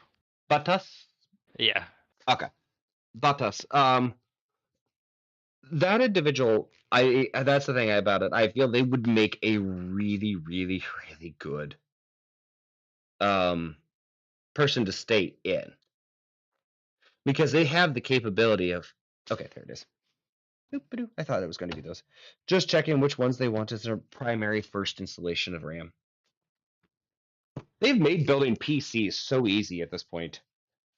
Oh yeah, that's what I keep telling people that like, I don't think I can do it. Oh, so complicated. What if I break? Look, it is. Can you assemble a piece of furniture from IKEA? If the answer is yes, you can make it. You can like build your own PC. One of the other reasons I have this near me, Dele, it's metal, so I keep using it as a discharger. It's a full metal one, and since we're in the middle of winter and everything, I keep having a discharge available so I don't cause it. And static electricity is not truly a major risk in a lot of things. It takes a lot of static buildup to actually fry a circuitry or things like that. It's not going to do what it used to. They're not. PC parts are not as fragile as they used to be. Definitely not. It is an instruction manual. There is things that if you don't pay attention that you can mess it up. For instance, right here as I install the RAM, this can only go in one way. This bit is slightly different in length than this bit. As you put it in, it's going to fit or not fit.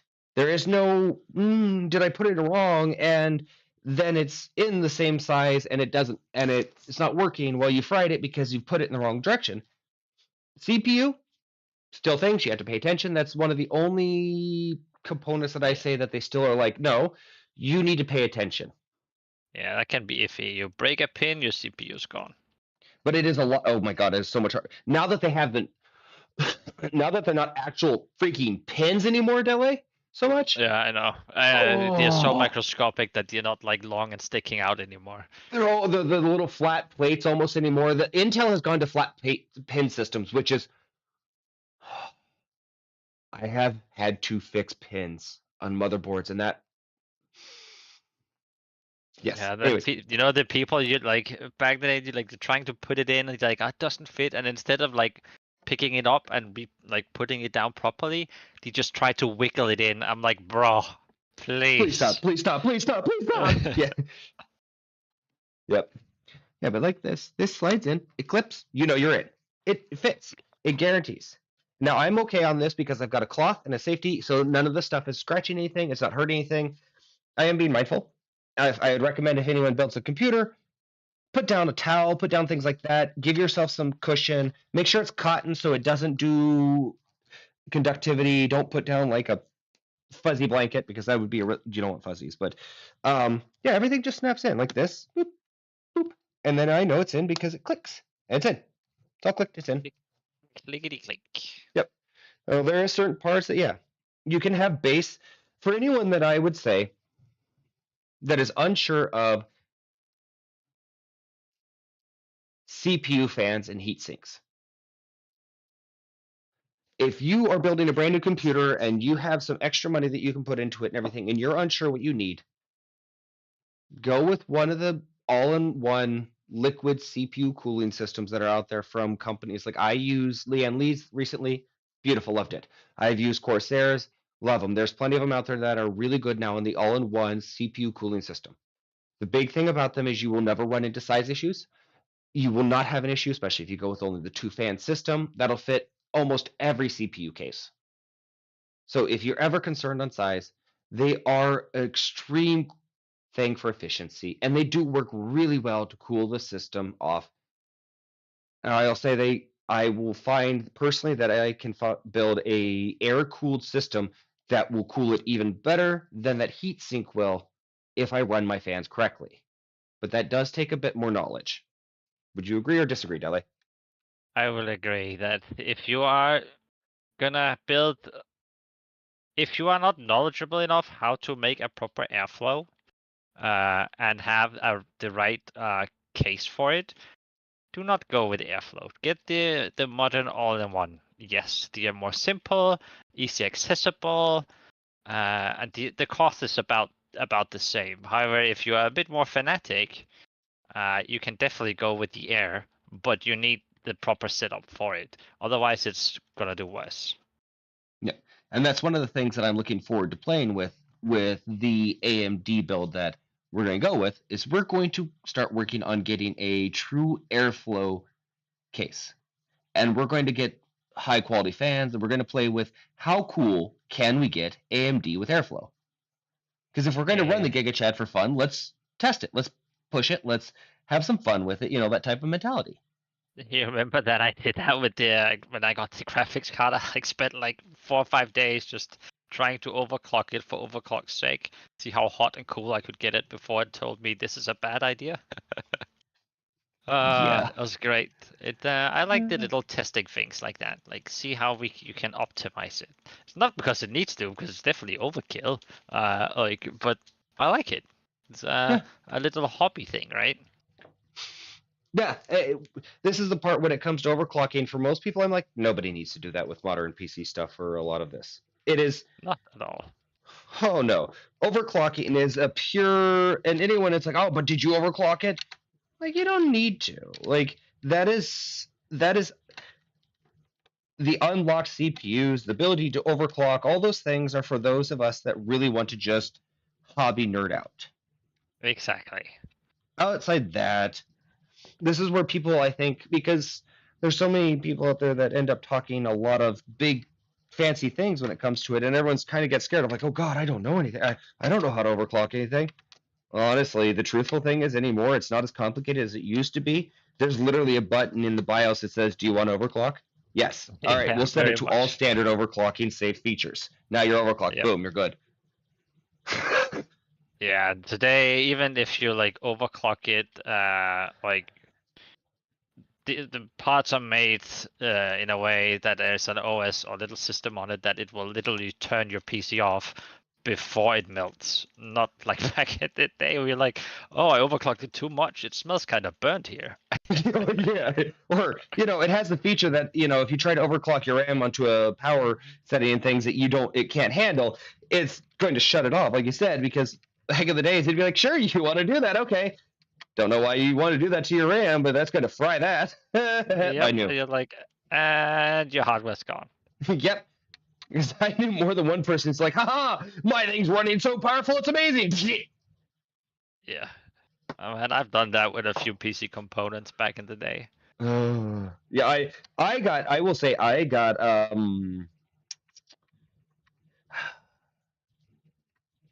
almost paranoid over overclocking because I had a friend that would do it so much, and then it'd end up frying his systems all the time. And I did not have the money to keep replacing my parts.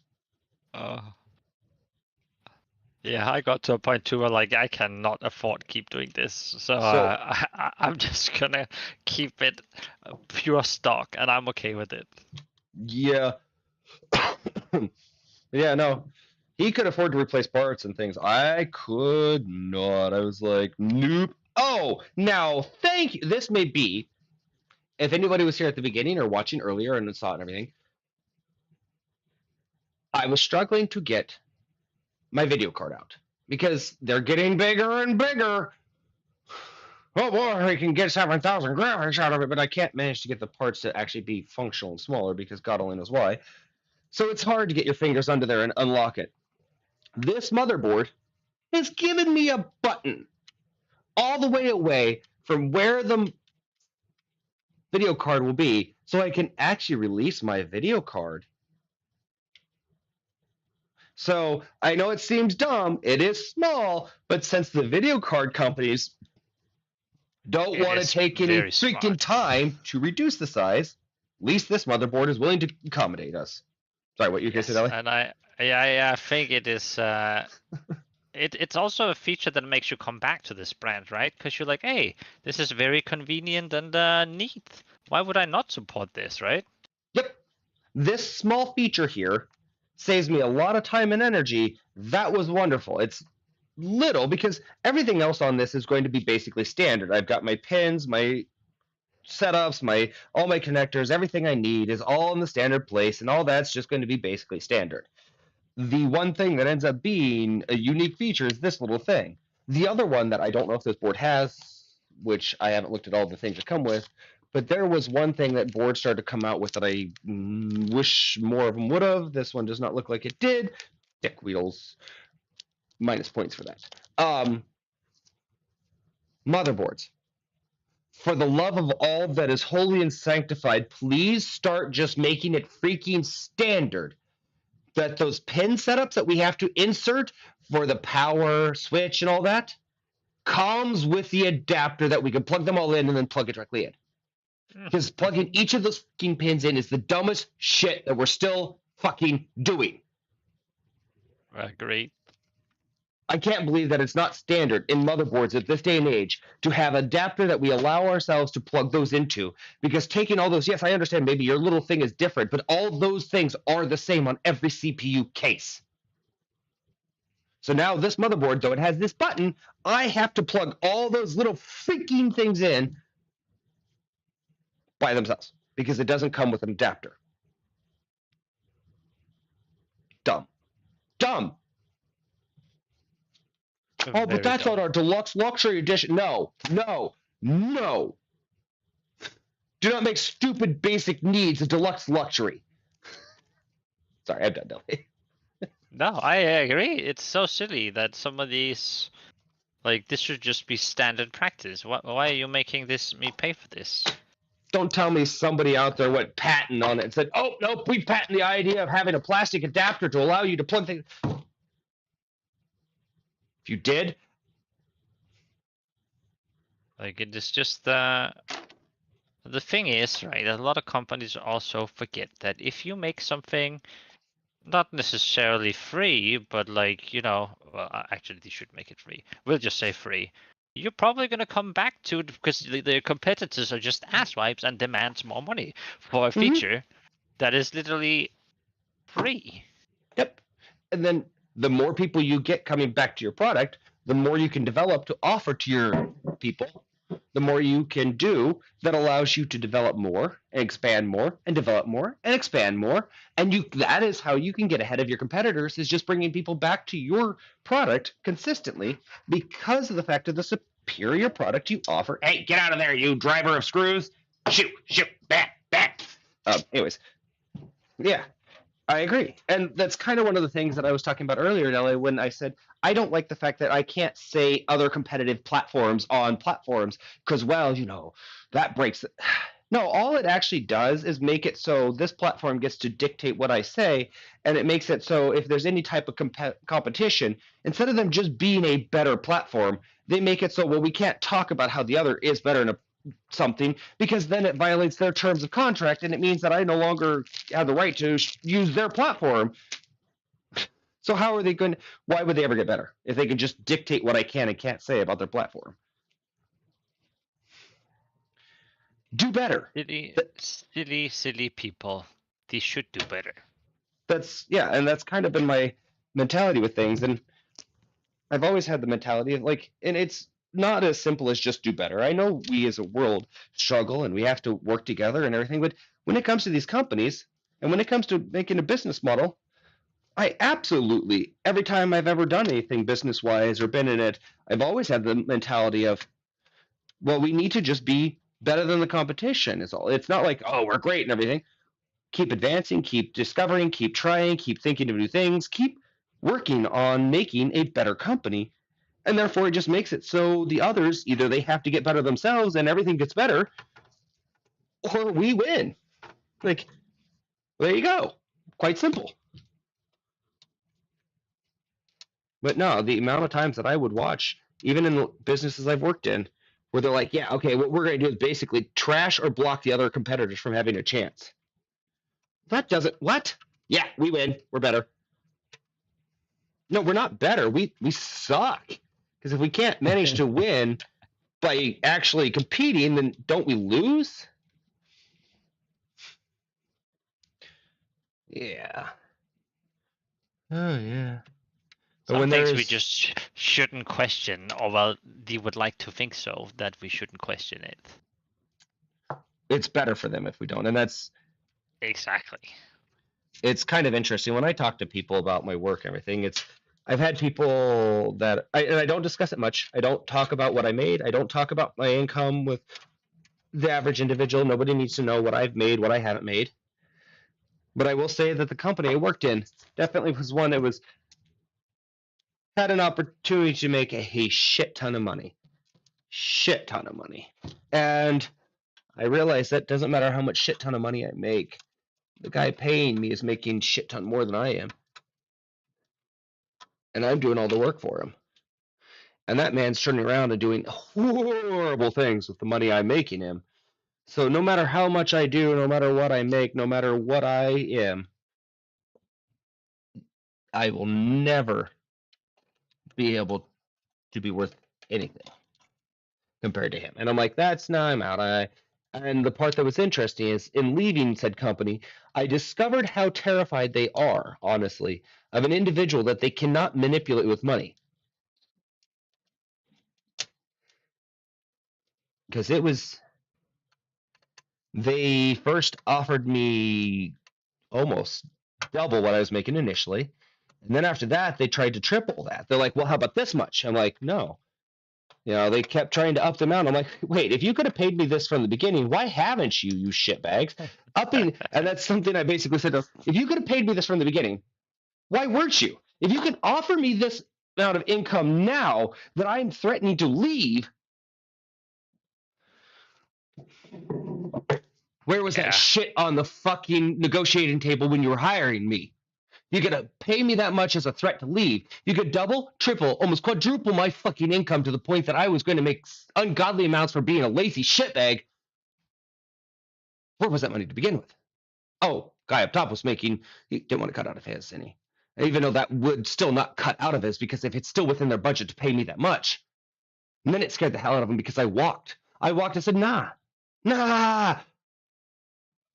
I know what the owner of this company is doing. I want nothing to do with anything they're doing. They are a disgusting human being that supports devaluing of human lives and rights.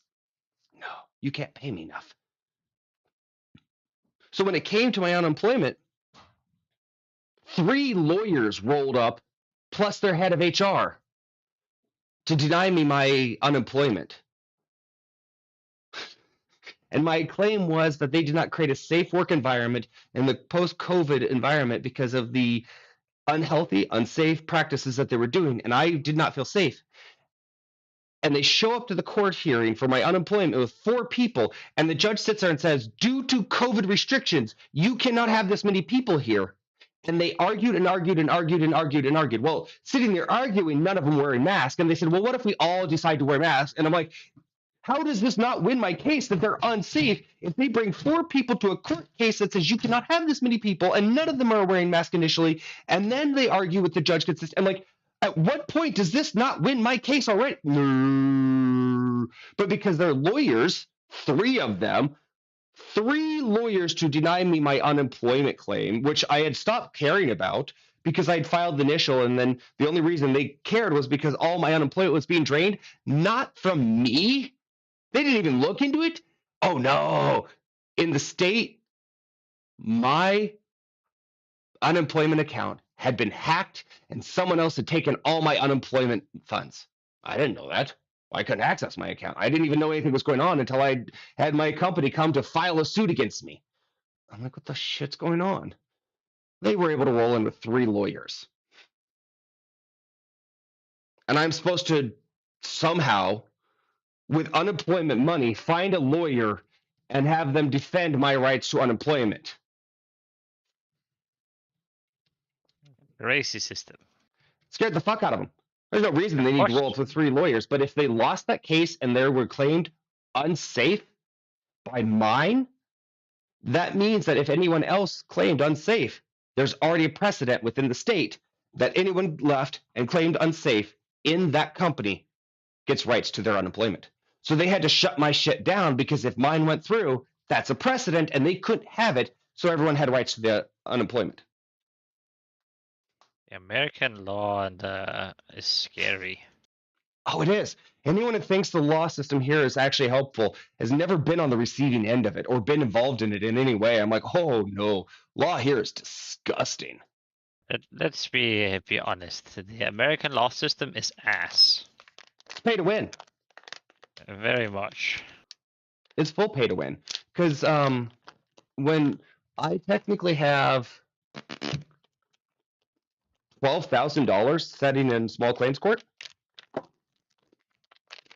that is owed to me by a contractor that actually damn near killed me multiple times and could have killed everyone in the house because in their fucking up of our contract work that we hired them for, they managed to somehow nick the power line, the main power conduit in the house, and it was running through the electricity was running through the plumbing in the house. So good thing none of us touched any metal while we happened to be in the shower, because if we had, oh, actually, it's a good thing none of us took a shower because of the fact that literally we couldn't because he fucked up the framework so much that we couldn't get into our tub. And oh yeah, all this. So we won because the guy never even showed up to defend himself. And it was the case that, oh, well, there's not really much we can do to get your money. You can kind of hope, but if you don't have access to his bank accounts and all these things, there's nothing really we can do. But I watched that same small claims court turn around and get a corporation $15,000 in, late fees for their late rent and everything. Like I watched one guy only owe a couple $100 more on his rent that he was late on. And when he walked out of there, he owed about $1,700. Jesus. Oh, plus the 200, so 1,900 total. Jesus. And that's not including the $1,000 he owed for his current month's rent. So within a week to 10 days, that man was supposed to come up with almost $2,900 when all he technically owed before was the $200 from the previous and he wasn't even currently late on his current $1,000. But technically, by the 1st, it's due. The grace period just gives you till the 10th. We have the right to have the money by the 1st. Oh, by legal standards, that's their right to claim that money by the 1st. You owe them fully by the 10th, all $2,900. Oh, and by the way, the $250 court fee, that's also yours to pay. You lost, you have to pay the court fee. That's so silly. And I watched that again and again and again and again and again as that person sat there and just kept pulling people up. And there was nothing any of them could do because by the legal loopholes that these corporations had done with these people, all of them, they made $15,000 that day. And here's the thing that's fucked up. They didn't have money, the power and anything to get us our 12,000.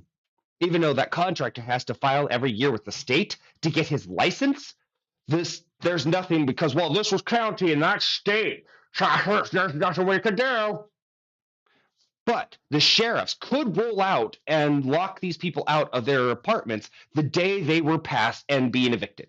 The day they were evicted, the second that sign went up there, sheriff's department could be there and lock them out, and they could get arrested if they tried to go in. Everything in their apartment is now the corporations, all that. They were told they're evicted, they're gone. Everything's gone. Sorry, sucks to be you. Should have abided by the law. Shouldn't have been a poor little fucking bitch. But us, who hired a contractor, followed the proper means, almost died from his poor work, followed everything, won the case because this fucker didn't even show up, found out that he also has 1 or 2 other cases that he's already lost, that he's owed money on, that are in the system. There's nothing they could do about that, though.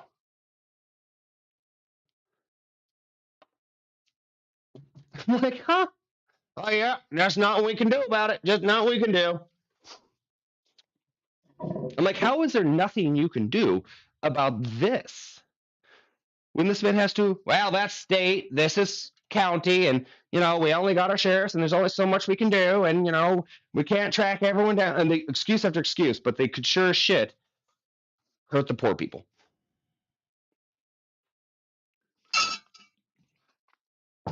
I'm like, wow, what a system. Yeah, it is quite interesting how that works. Yeah, it is something, Della. It is something. And it is.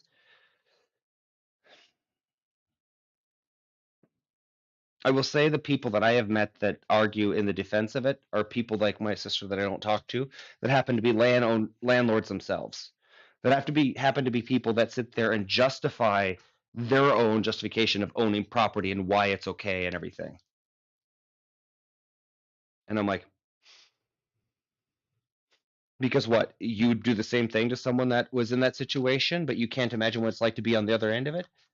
And then they're the ones that sit there and try to tell me how they're good people because, you know, well, they're also renting one of their homes to refugees.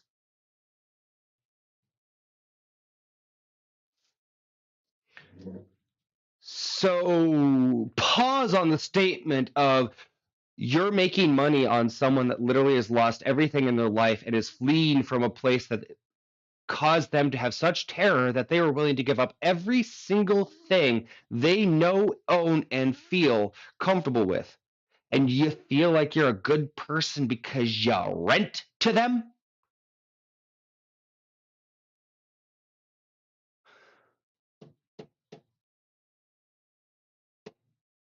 I'm a good person. I make money off of other people's suffering.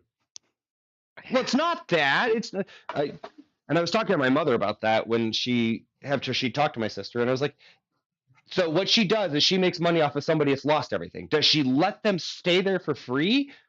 So that way they have a place to recuperate, get their life back in order, manage to find a way to get everything back in order that they have lost in their life that is terrifying and horrible?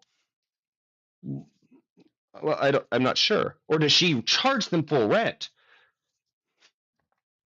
Because I'm like, there is a difference. That's just a renter. That's not renting to not helping a refugee. That is profiting off of someone suffering. Which I think is disgusting if you ask me.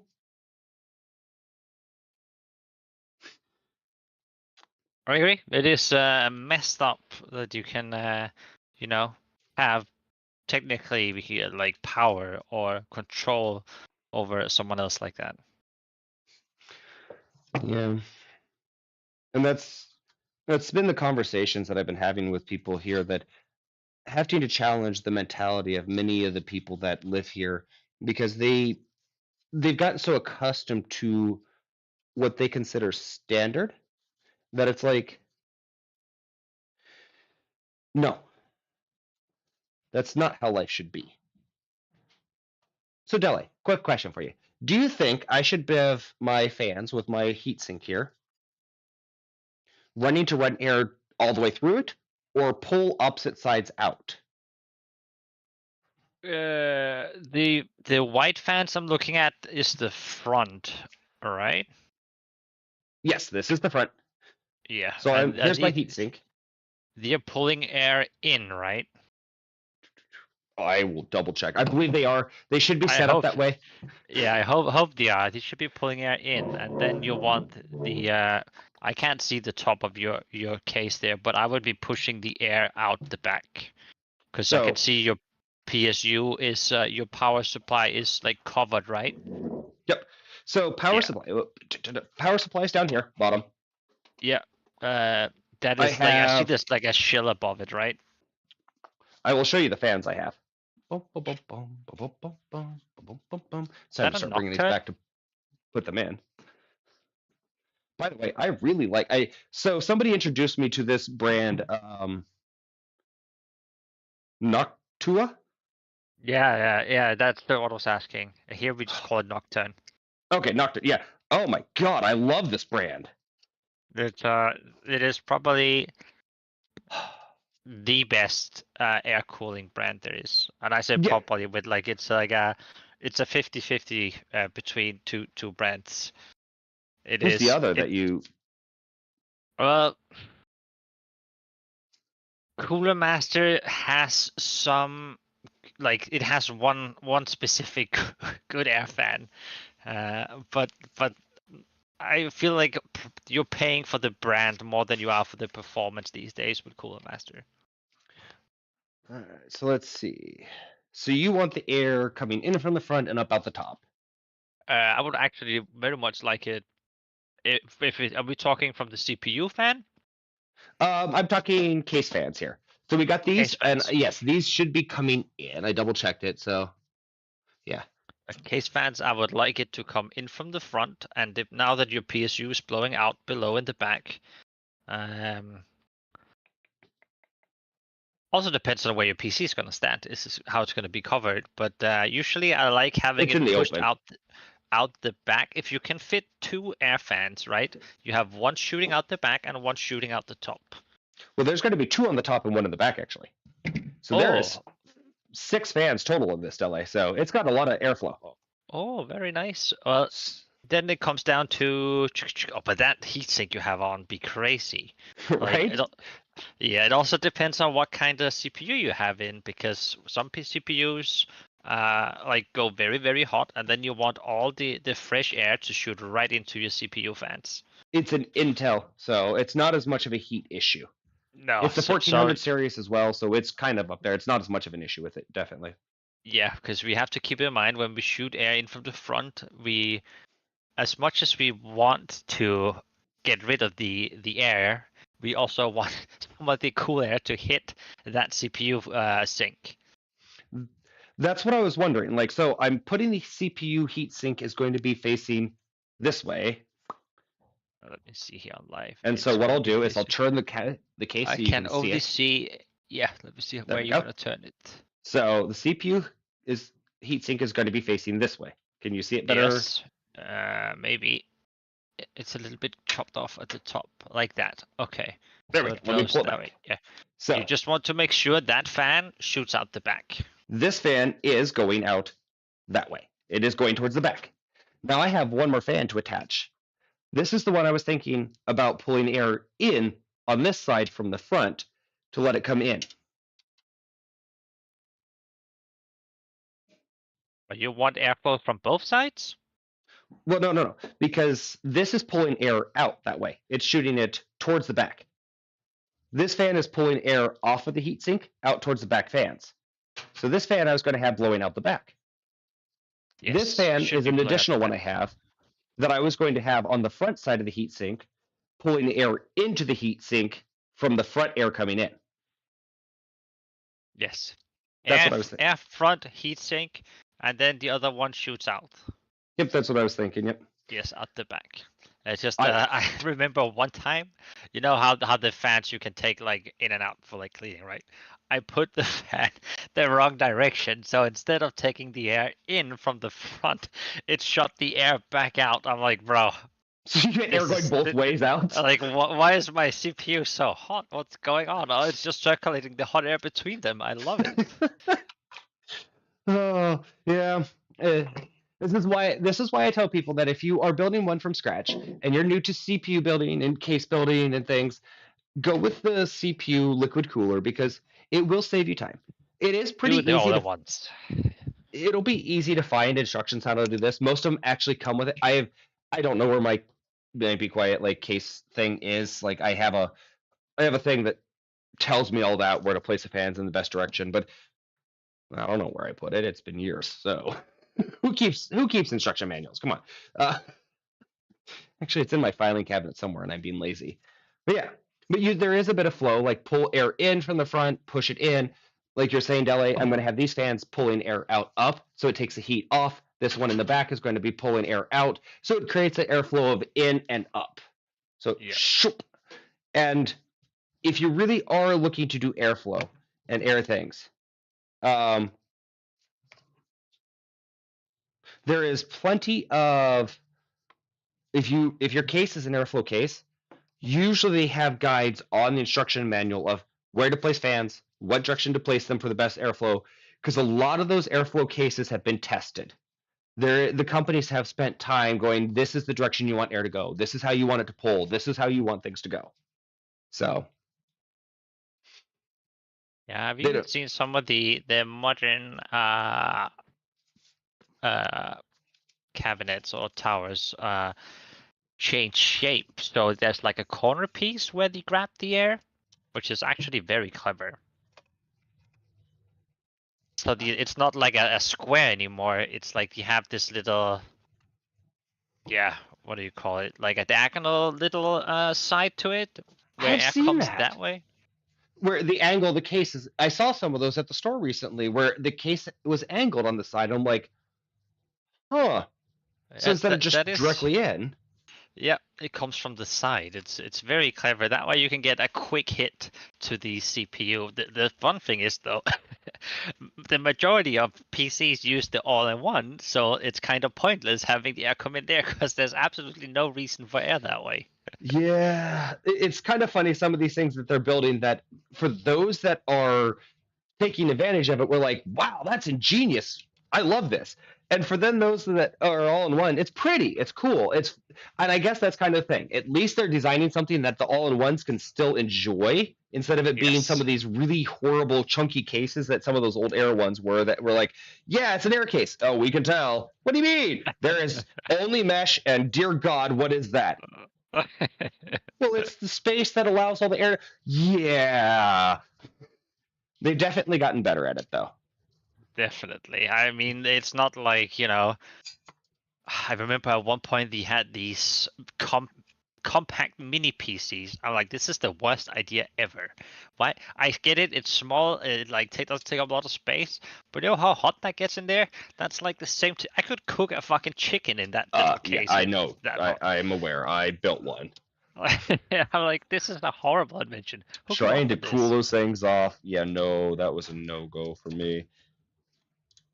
I also hate any of these. I will say that there's this cooling system I don't like in the sense that it's the type that uses the metal spring sides to hold the fan in place. That is terrible design. Terrible design. Make it so there's a clasp of something decent to hold your fans in place because these little metal things, they bend, they get out of shape. They are not reliant. No. After a while. You cannot reuse them that often, and if you dare to mess with them or anything, or have to take it off and you don't touch it just right, it'll warp them.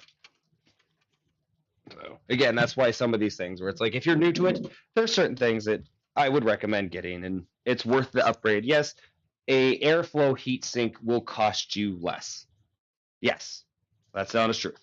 But there is a reason that the airflow heatsink will cost you less.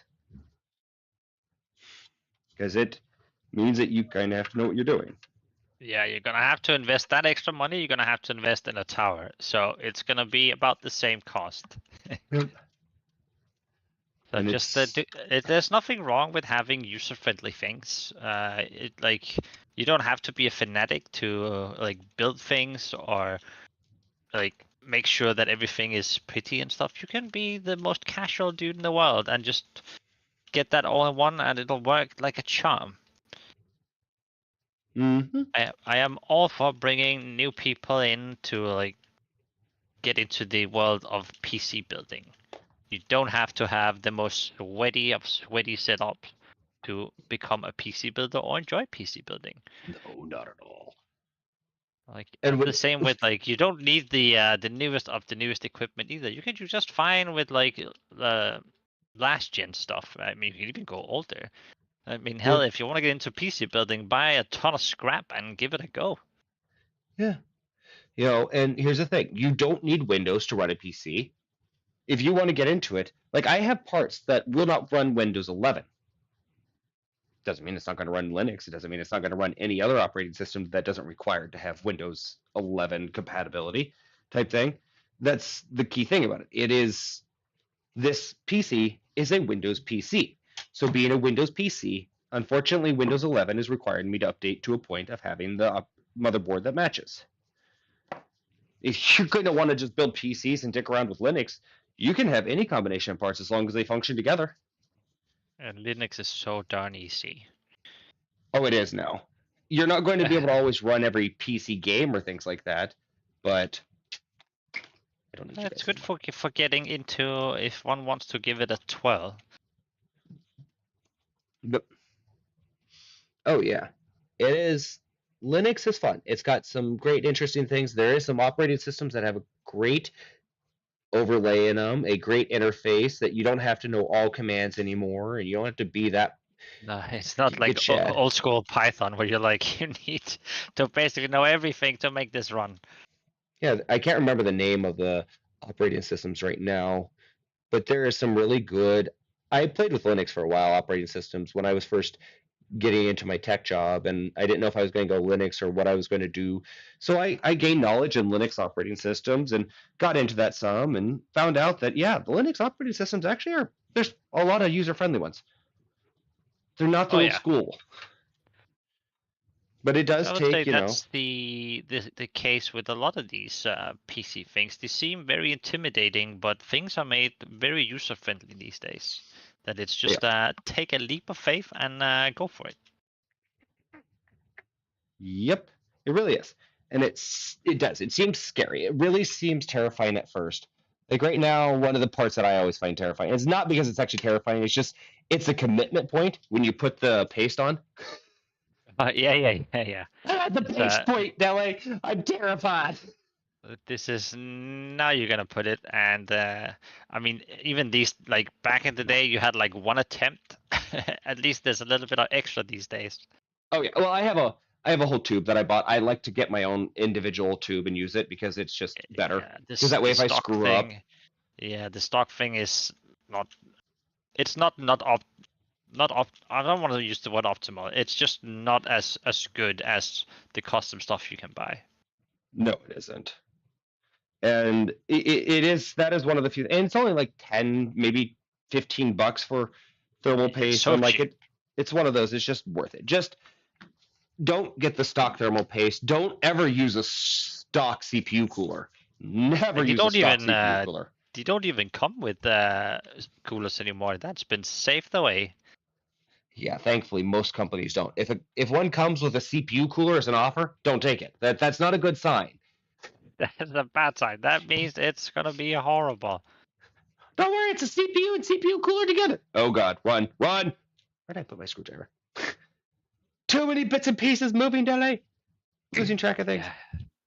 There Yeah. used to be a time where the stock thing was actually decent, and buying extra coolers were just for fanatics. These days, it's it's kind of trash Yeah. having a stock. It's just gonna be enough to go by, but it's gonna go really hot, really quick, and that paste is gonna come off in a second if you use your PC for more than a few months. That paste is gone. The stock's paste in a stock cooler. Oh god, yeah. That's the thing about it. It's just like there is no good value in a stock cooler and things. It's just all wrong. And that's why it's like this one annoys me because one of the best ways to actually get to this is technically through a long screwdriver or something because it's way the fuck down there. I regret buying this one. That's again with when it comes to air coolers. I like my liquid cooler because you know how easy that is to install? Put the back plate Very on, simple. slap the top one on, boom, done. Done. Yeah, it's nice. No fan installation, no organizing it, no in this situation trying to figure out if I have a screwdriver, how the fuck did I actually get that on there in the first place? Because there's how. Maybe with a wrench at the bottom, I could do it. Ugh. So yeah, it's kind of one of those. I'm like, I don't know how the hell I did this. Like, did I take one of these and maybe do it? Screwed on? Just hang on. I have Just- sad news, Fluffy. Set. You know how the build I've been doing has been like breaking the game? Yeah. Yeah, they're gonna fix it tomorrow. No, my game breaking things. Oh, terrible delay. The got an- atrocities they do. It got announced in the middle of the night for me, so that'll be like 15-ish hours ago or something. Like, I'm like, no, I just made this. It's so awesome and fun breaking the game and making it, not work as intended. And I'm like, yeah, we should probably get on top of that. You're like, but can you just wait like a week longer or something? Like, I just did my very best to try and break your game, and now you're actually fixing it? What is this madness? And that's then my the next blizzard statement treatment.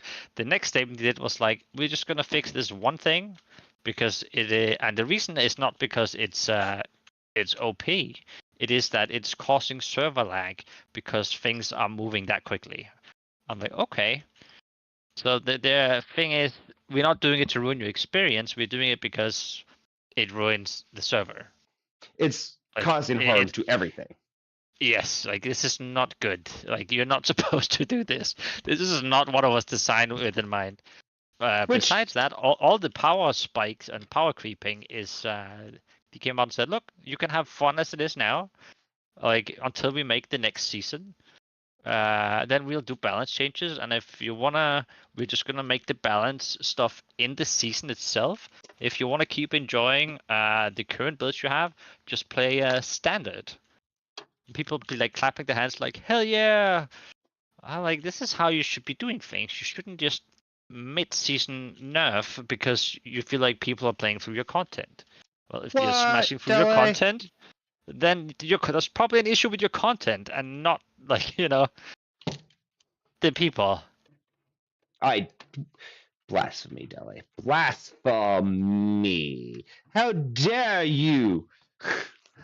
I think it's a great approach having that. We built this. If players have found a way to, make it very efficient and like they enjoy it and they can get like a superpower character, that's fine.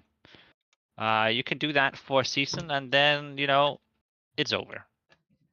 You're not gonna take your fun away when you've committed time into a build, and I think that is a perfect approach to seasonal games. Instead of mid-season nerfing it, unless it ends up being like you said, something that truly is breaking the game for everyone or everything. Yeah, don't take away people's fun. Don't be a dick. Exactly, but like Yeah. when Fine, we'll just let our Elons, lead the board, and we'll know they're cheating.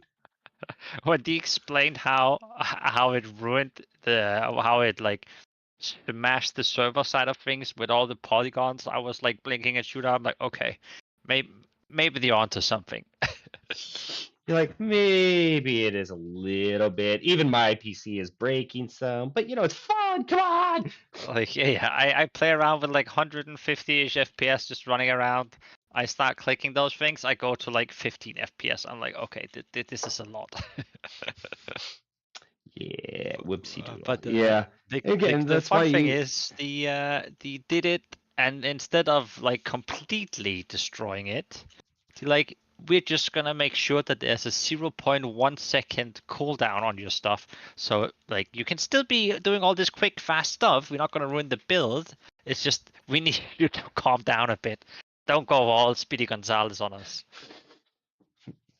Breathe. Breathe for a moment is all we need you to Yeah. do. Yeah, just blink, please, blink. No, I must go on forever. Yeah. Let's see now. But I think that's like how, and this is not to praise GGG, even though I think they're an amazing company. It is Oh, yeah. just an You can praise approach to them. gaming I think more companies should have. Totally agree. Like you're gonna lose customers if people invest X amount of time in a character just to take it away a few days in like halfway through whatever time they've played. That sucks, right? No one Especially- likes having things taken away. Especially when it's something in the game that you're using, that you're enjoying, that it's not something that someone's bringing from the outside that's ruining it or changing it or anything like that. It's in-game features that people are figuring out how to use and take advantage of and stuff of that nature. And it's like, don't be a dick about it. But I'm all for like giving us 3 months of craziness then, or whatever. How long? I think we're gonna have maybe a month or two more of the before a season comes out, and then they're like, "Yep, we're gonna try something." They did it in PoE1 as well. With hey, okay, this is broken. You have fun being broken, and then next season there's gonna be a balance thing. Yep.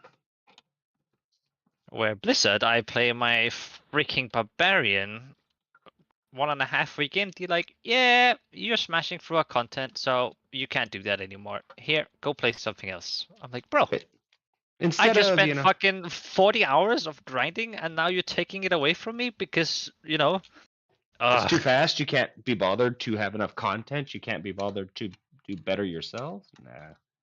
like even so, this is one thing I think they need to have praise for is, how it's only been a month early access? They are already bringing us more in-game content.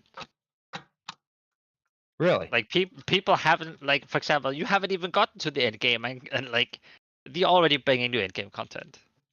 Wow. That's impressive, actually. And they had been on I think it was a 10-day Holiday? holiday vacation. And they're like, yeah, we had a little bit of work ready. They had like a 2-hour interview. They had been very transparent with everything. There was like just 2 very big content creators that interviewed the CEO and another lead developer guy. And all the questions that were like, there was a question like, so Warrior feels very underwhelming and armor kind of sucks. Can we expect, is that on purpose? And you're like, well, we're working on the weapons, but Warrior just suck. And they're like, that's just how it is. Like, okay, I guess that means that they know what's going on. They're like, we're aware. It's not our top priority to fix that yet. Sorry. Yep. Like, just play. That's technically what they said. Just play something else for now. But like, if you love the Warrior and you want to take the abuse, go ahead. But we're not addressing it right now. Sorry. That's understandable, though. I'd rather have a company, like you say, be honest about the things like that, where they're like, this is the truth. Yeah, we know this, we know that. We're fixing this, we're fixing that. We're getting on this, we're getting on that. My Yeah, there even was this is like a scary scenario. So there were 60 people that reported being hacked, and people couldn't figure out why. And instead of being all sus about it, GGG came out and said, we have had a breach, but it's not the kind of breach you think. You're not taking your data or anything. And on this 2-hour stream with the interview with the content creators, the ask to it. And you know how normally companies would be like, no, we can't talk about this. The CEO went like into like a 15-hour rant about how it happened, how to prevent it. Like he went in full detail about like one of their admins have an old Steam account linked to his admin account in PoE, and some idiot had totally reversed engineered somehow access to this guy's Steam account and got access to things. Like, bro, what kind of idiot is like fucking reverse engineering things? Well, that They have- again, They have gotten, so here's what they've gotten, the hacker dudes. They have somehow found the guys fucking you know at the back of your credit card there's like 3 numbers? yeah. Yeah, they have somehow found an old credit card with that on, and like this Steam account haven't been active in several years. So however they got that, that's crazy. But they immediately shut everything off and explained how they're gonna change it so that can never happen again, and like blah blah blah blah. But a company being transparent about security things and how they fucked up and apologize, 10 out of 10. Yeah. Considering all I get is from my health insurance company. Oopsie doodle, we had another data breach. Don't worry though, nothing's a problem. Don't worry, don't worry. You're fine, you're fine. Your data's perfectly fine with us. Don't worry. Just had another breach though. Oh wait, no, sorry, another one. I've gotten like 2 or 3 notifications about data breaches from my health insurance company this year. I just want like to know what the hell's going on. That's why like I want transparency from like products and companies when I like, you know, I don't want to be lied to be like, yeah, well, someone just hacked something. I'm like, but It just happens. am I safe now? Should I be deleting my account? Is this okay? Like, yeah. Here's Just the tell me thing. what it is. I can't do anything about my insurance company getting hacked because, well, I still have to have insurance, and that's who's providing my insurance, and that's comes through the company. So it's kind of one of those. Well, what do I do? Well, fuck you. What do you mean? Fuck you. Nothing happens. We're not going to have any consequences. You're all at risk. It's your data we lost, and the true, honest answer is, well, fuck you. Yeah, it's not our problem. It's the Just let it you sounds know. like That's all we have to do. We've done our part. We let you know that your data was lost again by us. All right, we did our due diligence. We're done. Ah, nice. Who wants to go for a round of golf after we ride around on my fucking yacht? Insurance pricks. Yeah. Oh, that'll probably get me shut down as a terrorist now in America. I dare to Oh speak my. against the insurance gods. Do you even dare say the T word? Which T word? The terrorist word. Oh, that That's one's not the a problem. It's if I say the statement that the guy that they're labeling as a terrorist said I'm a terrorist. You can say terrorist on law. As long as we call the white people terrorists, you know, terrorist is an okay word, you know. But if I was to say the words that the terrorist quote unquote said in his statement, well then I am now a terrorist. That's crazy. That's And what I that is. really kind of wish that was a joke. But it's sadly not a joke. That's the reality of what the New York Police Department came out and said. That's what they're backing. That's federal people. Hello. Federal things are saying you are a danger to our society by speaking freely.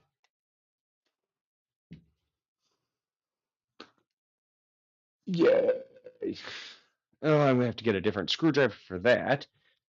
Okay, so we're going to be wrapping up stream here in a few minutes. Oh, it's almost 3 o'clock. So in the 4 hours, and we didn't rush and we took our time. So if anybody's watching this and reviewing it, you can build a PC easily in a day, even if you don't know what you're doing. In 4 hours, I've managed to dismantle this one. I've got the motherboard, CPU, RAM, and the new hard drive installed. Now, after this, after I finish the stream, I'll be finishing up getting the screws attached to the motherboard, attaching all the wiring, and everything will be back in place, and it'll be good to go. My graphics card over there, that just slides in. Everything that is difficult to install has already been installed now. Everything else here is just basically considered plug and play. I slap the video card in, push it in, lock it in place, screw the little bolts in here, it's all good. The fans at this point, they're just plugins. I find the right places on the motherboard, plug them in. The hardest part is literally just figuring out how to place the heatsink, which spots are the correct spots for the RAM initially, and how to place the CPU. Outside of that, building a PC is really straightforward, even down to a lot of your power supplies. If you want to make it easier for yourself, grab one that is fully modular, because then when it comes to it, every power cable is its own individual one that you can then put in and take out as needed, which allows you to then not have the space taken up when you're building. It allows you to grab each one and learn them as they are instead of having to try to figure out what out of that big conglomerate of mass of grab your power for your motherboard cable. Oh, shit, it's the 16. No, it does make it easier with full modular motherboard cable. Biggest one I need, first one I install. And it makes, when Deli was talking about the power and the cable management, everything is too clean. I will say, if you really do like your cables managed, the fully modular power supply is one of the best features for cable management out there. All right. Well, before I do that, let's see. We got a few more minutes, so we'll ramble on while we do that. But I figured I'd get that stuff out of the way while doing that. So, hello, Very informative. I like it, and I agree with you that the modular PSUs are the way to go. It is much neater. You don't run the risk of this is like a scary, like worst case scenario that something overheats and like melts and rubs together. Like it's just Oh yeah, it's they so are good. Even the partial modular is nice because anytime you can end up getting something that allows you to reduce the excess cabling that is in a computer, there is a lot that seems overwhelming in all the cables they give you, but most of the cables really are not necessary in a lot of ways. They're just there to make sure you have what you need if you need them. Yeah, most motherboards all come with the same standard style CPU.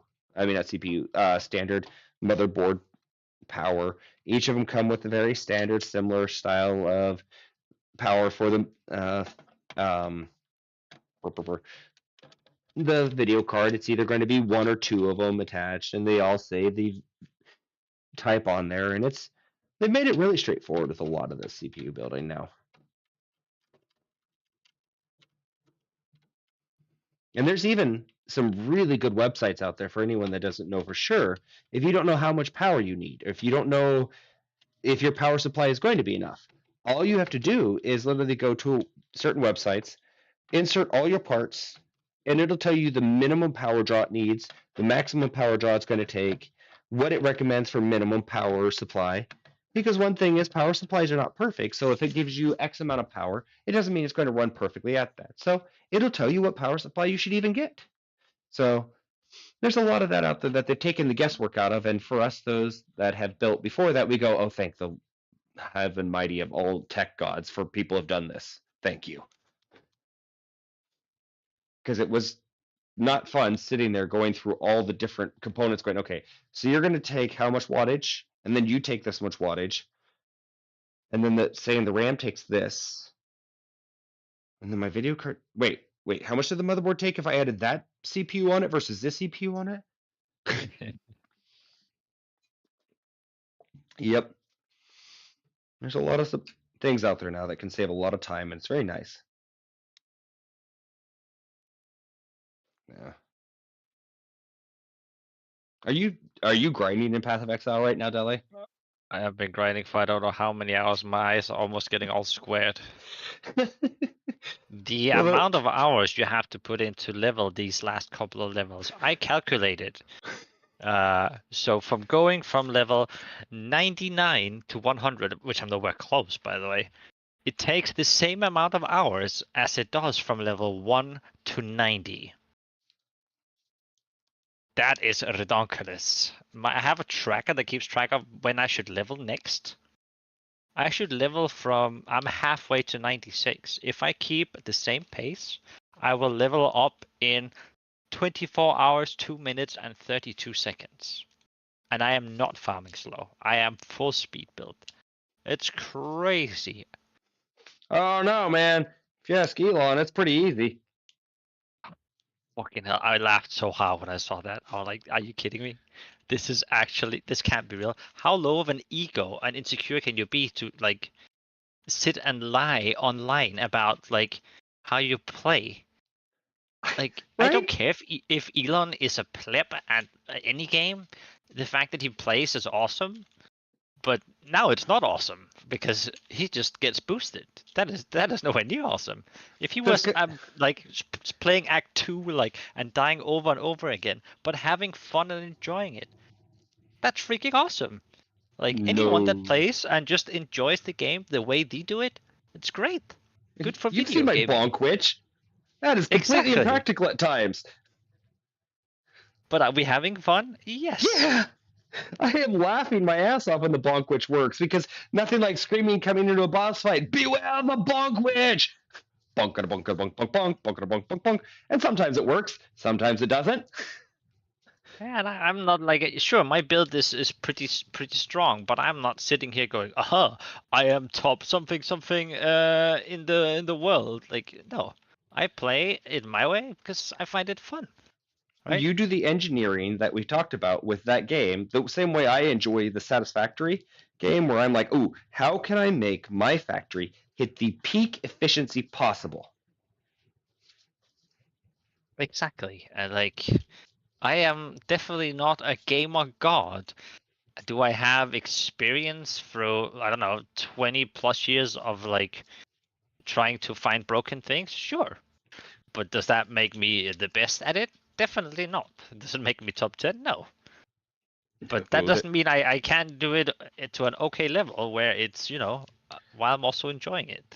And also, I think on an end note with it, when I was talking to another friend about gaming recently, where I was like, one thing I am ashamed that I have to say consistently to people when I'm bringing them in is, don't worry, we are not professionals, we're not judgmental, we don't care, we're very relaxed about our gaming, because so many people have met people online now that are like, oh, what are you doing? Why are you doing it that way? That's really dumb. That's not the most efficient way to do it. Or someone will invite someone to play a game and like, yeah, I'm so excited to try the game. They're like, all right, cool. We're going to run you through everything in the game so it's done already, and then we can play the end content together. But I want to enjoy the game. No, come on. The game is dumb. Don't bother playing the game. Come play with us. I hate that. That is the worst thing. Let people. I'm much of an endgame person enjoyer. That being said, as good as the endgame is, I still feel like the best part about Path of Exile 2 is the leveling process. The whole experience you get from start to end of the 6 acts, well, Act 3 and then Act 3 Crawl, is definitely the peak of like an average gamer experience. Like it is very well put together. Where if you're not an endgame enjoyer, you're not really gonna get a lot out of the the end game. That being said, $30 for 20 to 30 hours of gameplay is and good gameplay is definitely worth the money. Oh, absolutely. And that's the thing with it when it comes to it. The game content that I'm getting out of it just for the game itself is worth it. And like you said, and here's the thing, this is still in early access. When it comes out, it is going to be free to play, and then you can buy the the cosmetics and everything. Right now, they'll be like, hey, we're trying to make sure we have enough money to make sure this runs, and all the people that are excited, we need the test because we need to make sure that everything's functioning and all that, and so they do. But that's the only reason it costs right now. That's why, and again, the way they did it, Dele, I have a ticket for that game because of Dele here, and it's the way they did it I loved. Dele bought pre-release to support them, played it, enjoyed it so much that he wanted to upgrade his version of it, that they went, hey, since you're spending the money that would be someone else buying the game anyways, have another ticket. Brilliant. Why not? Now you have another person's playing. I might end up buying content now. I might end up supporting it to the point that I get another ticket code so I can have my friends play and all that. And it's a win-win-win in every situation possible. and the company doesn't lose any money. Definitely not. They're also doing another sneaky thing this next patch, which is, Ooh. well, you know how the Path of Exile 1 cosmetics are transferring over, right? They are releasing another bunch of Path of Exile 1 cosmetics because they couldn't do everything at once. So there's like, I think it's like 60 or 70 cosmetics that's coming over now, being transferred over. But those are also going to be available in the PoE2 store now, which means people that doesn't have PoE1 or have seen that store will now have even more shit to buy. Which, and there's no but thing. I can't imagine why the Path of Exile 1 people would really be mad because they already have it, so who cares? Exactly, they are excited, and that is the main reason why it was done to begin with, because people were like, we need this to come over if you make a second one. Like, yeah. But then the perk is, some new person might see it and be like, oh, this is super cool. And it's visually updated as well. Like, that's awesome. I want to get this. I mean, I may or may not have also bought a Portal skin just because I thought it looked awesome. I don't blame you. If I didn't have one game already that I was spending my time and energy with more of it in, had I not already had Guild Wars that was eating up my time, I would have probably been as deep diving into Path of Exile as you, Dele. I will 'Cause- say, if someone out there watching and have considered playing Path of Exile, if you have some sort of gambling addiction issue, do not play this game. Do not play this game. Oh, There's yeah. too much crafting with that where you can hit a certain roll and you're like, but just do one more, and all of a sudden all your fucking crafting currency is gone. You're like, shit, I have to Oh. go farm again. At least with it, you're not having to spend real world money. That is unlike true. You cannot do that here. Blizzard. Yep. But it is it can be very addicting playing this game. It is a lot of fun though. I have to admit they've done an amazing job with it.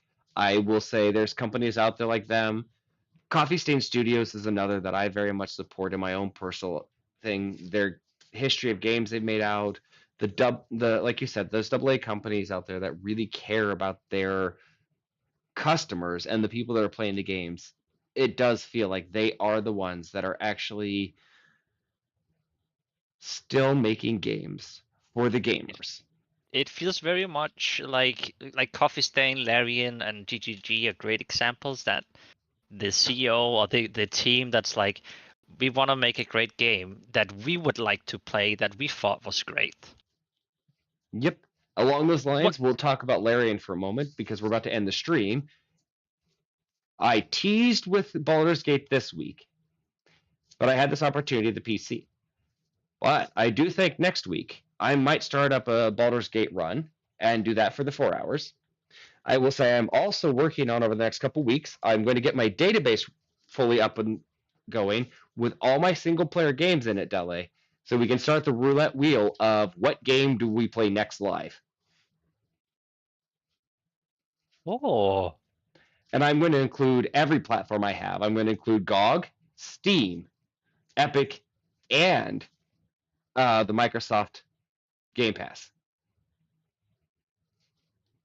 Oh. So there'll be so much content. Right? And I think it'll be fun to have a chance of just literally spinning a wheel and seeing what next single player game I come up with and getting to try it and playing it. And if it is a good one, and if it's not one that ends up just being complete horrible gameplay, we'll play it for 4 hours. And if it doesn't end up being a good one, we'll have a backup one. I figured what we'll do is we'll spin 2 or 3 times, and the first spin will be the first game, second will be the second, and third will be the third. So we have backups if it goes south, or if it ends up being a game that there's some of those out there that are only going to be like 90-minute games. So, but yeah, I think that'll be fun. But next week we're going to do. I'm going to keep trying doing Thursdays live, 11 Eastern time to 3 p.m. Eastern time, and with it, next week is going to be a Baldur's Gate run, and I am going to do a GIF on it. I think I have never played the Githyanki as a race yet in that game, so I kind of am curious to see where it goes now. I am getting shivers from the Githyanki. Yeah, we'll see who I romance. I'm kind of curious about this one because I could romance the other Gith, but that kind of seems boring. It seems a little too vanilla. Yeah, I'm going to make I am making a male Gith, and I'm going to see what other males will let me touch them in the sweet nether places. That's why my friend Phil's like, "Are you sure you're not gay?" I'm like, "Why? Romancing a woman is something I do in real life. I'm never going to romance a man, really." That's a good point. It's one of the chances you get to tickle a pickle. Yeah, and the honest thing is, it's a digital recreation. It's literally you just load the scene up with any image on it. It's the exact same thing. It's the base core of what Larian Studios creates with its art. It creates characters with dynamic intimacy and personalities. Outside the look of like a Gith, if they had made their main Gith character a different personality, I think people would have a different feel about them. But they went with exactly what matches everything to do with their race and culture. So that's off-putting to a lot of humans. So of course people hate that character as the most. But it's really the case that every character has a personality in that game. Some people love, Will. Some people despise Will. Some people love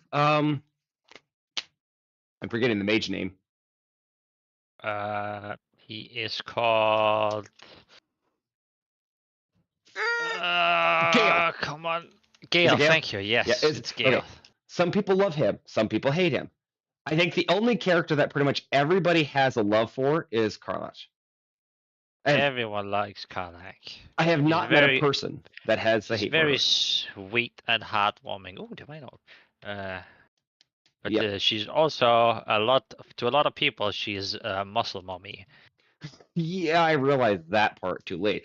I loved it because I was like, here's a person that, to me, the reason I fell in love with her as a character was I saw someone that just wanted to be touched. Someone that just craved someone to be able to hold them, love them, give them one moment of peace. And that's all they wanted. And they fought, and they never lost their love for life. They never lost themselves. They fought in the pits of hell, and all they wanted is someone to love them, to be held. And that's what I saw in them. Isn't that amazing how little or how subtle you can give those like feelings and actually get that message across with such a simple let's just call it simple character design. It's not really that simple, but you know what I mean. It looks Like- simple, but in the base of it, it looks simple when you do it well, but the amount of layers that goes into that character's design and personality, and even down to the voice acting that they had to choose for that He is character. so good. He is so good. Yep. So, all right. So next week, there's a good chance that I will be playing a Githyanki on Guild Wars. Yep, we're gonna find how to play Githyanki on Guild Wars next week. That'll be great. Don't know how that's gonna function. Those don't even exist together. But we'll be looking to play Baldur's Gate 3 next week. We'll be doing 4 hours of that. We'll see how far we can get with the Gith. We're not going to skip cutscenes. We're not speed rushing. We'll be looking to enjoy. I have done many of it, so I kind of know where I'm going, so that'll help. But it'll be fun to see where we end up with a Gith, and we'll create it together here. Figure out what we want, what class, kind of go through that and bounce it. So, all right. I'm going to end stream. Say goodbye, Delay. Hey, stream. Bye.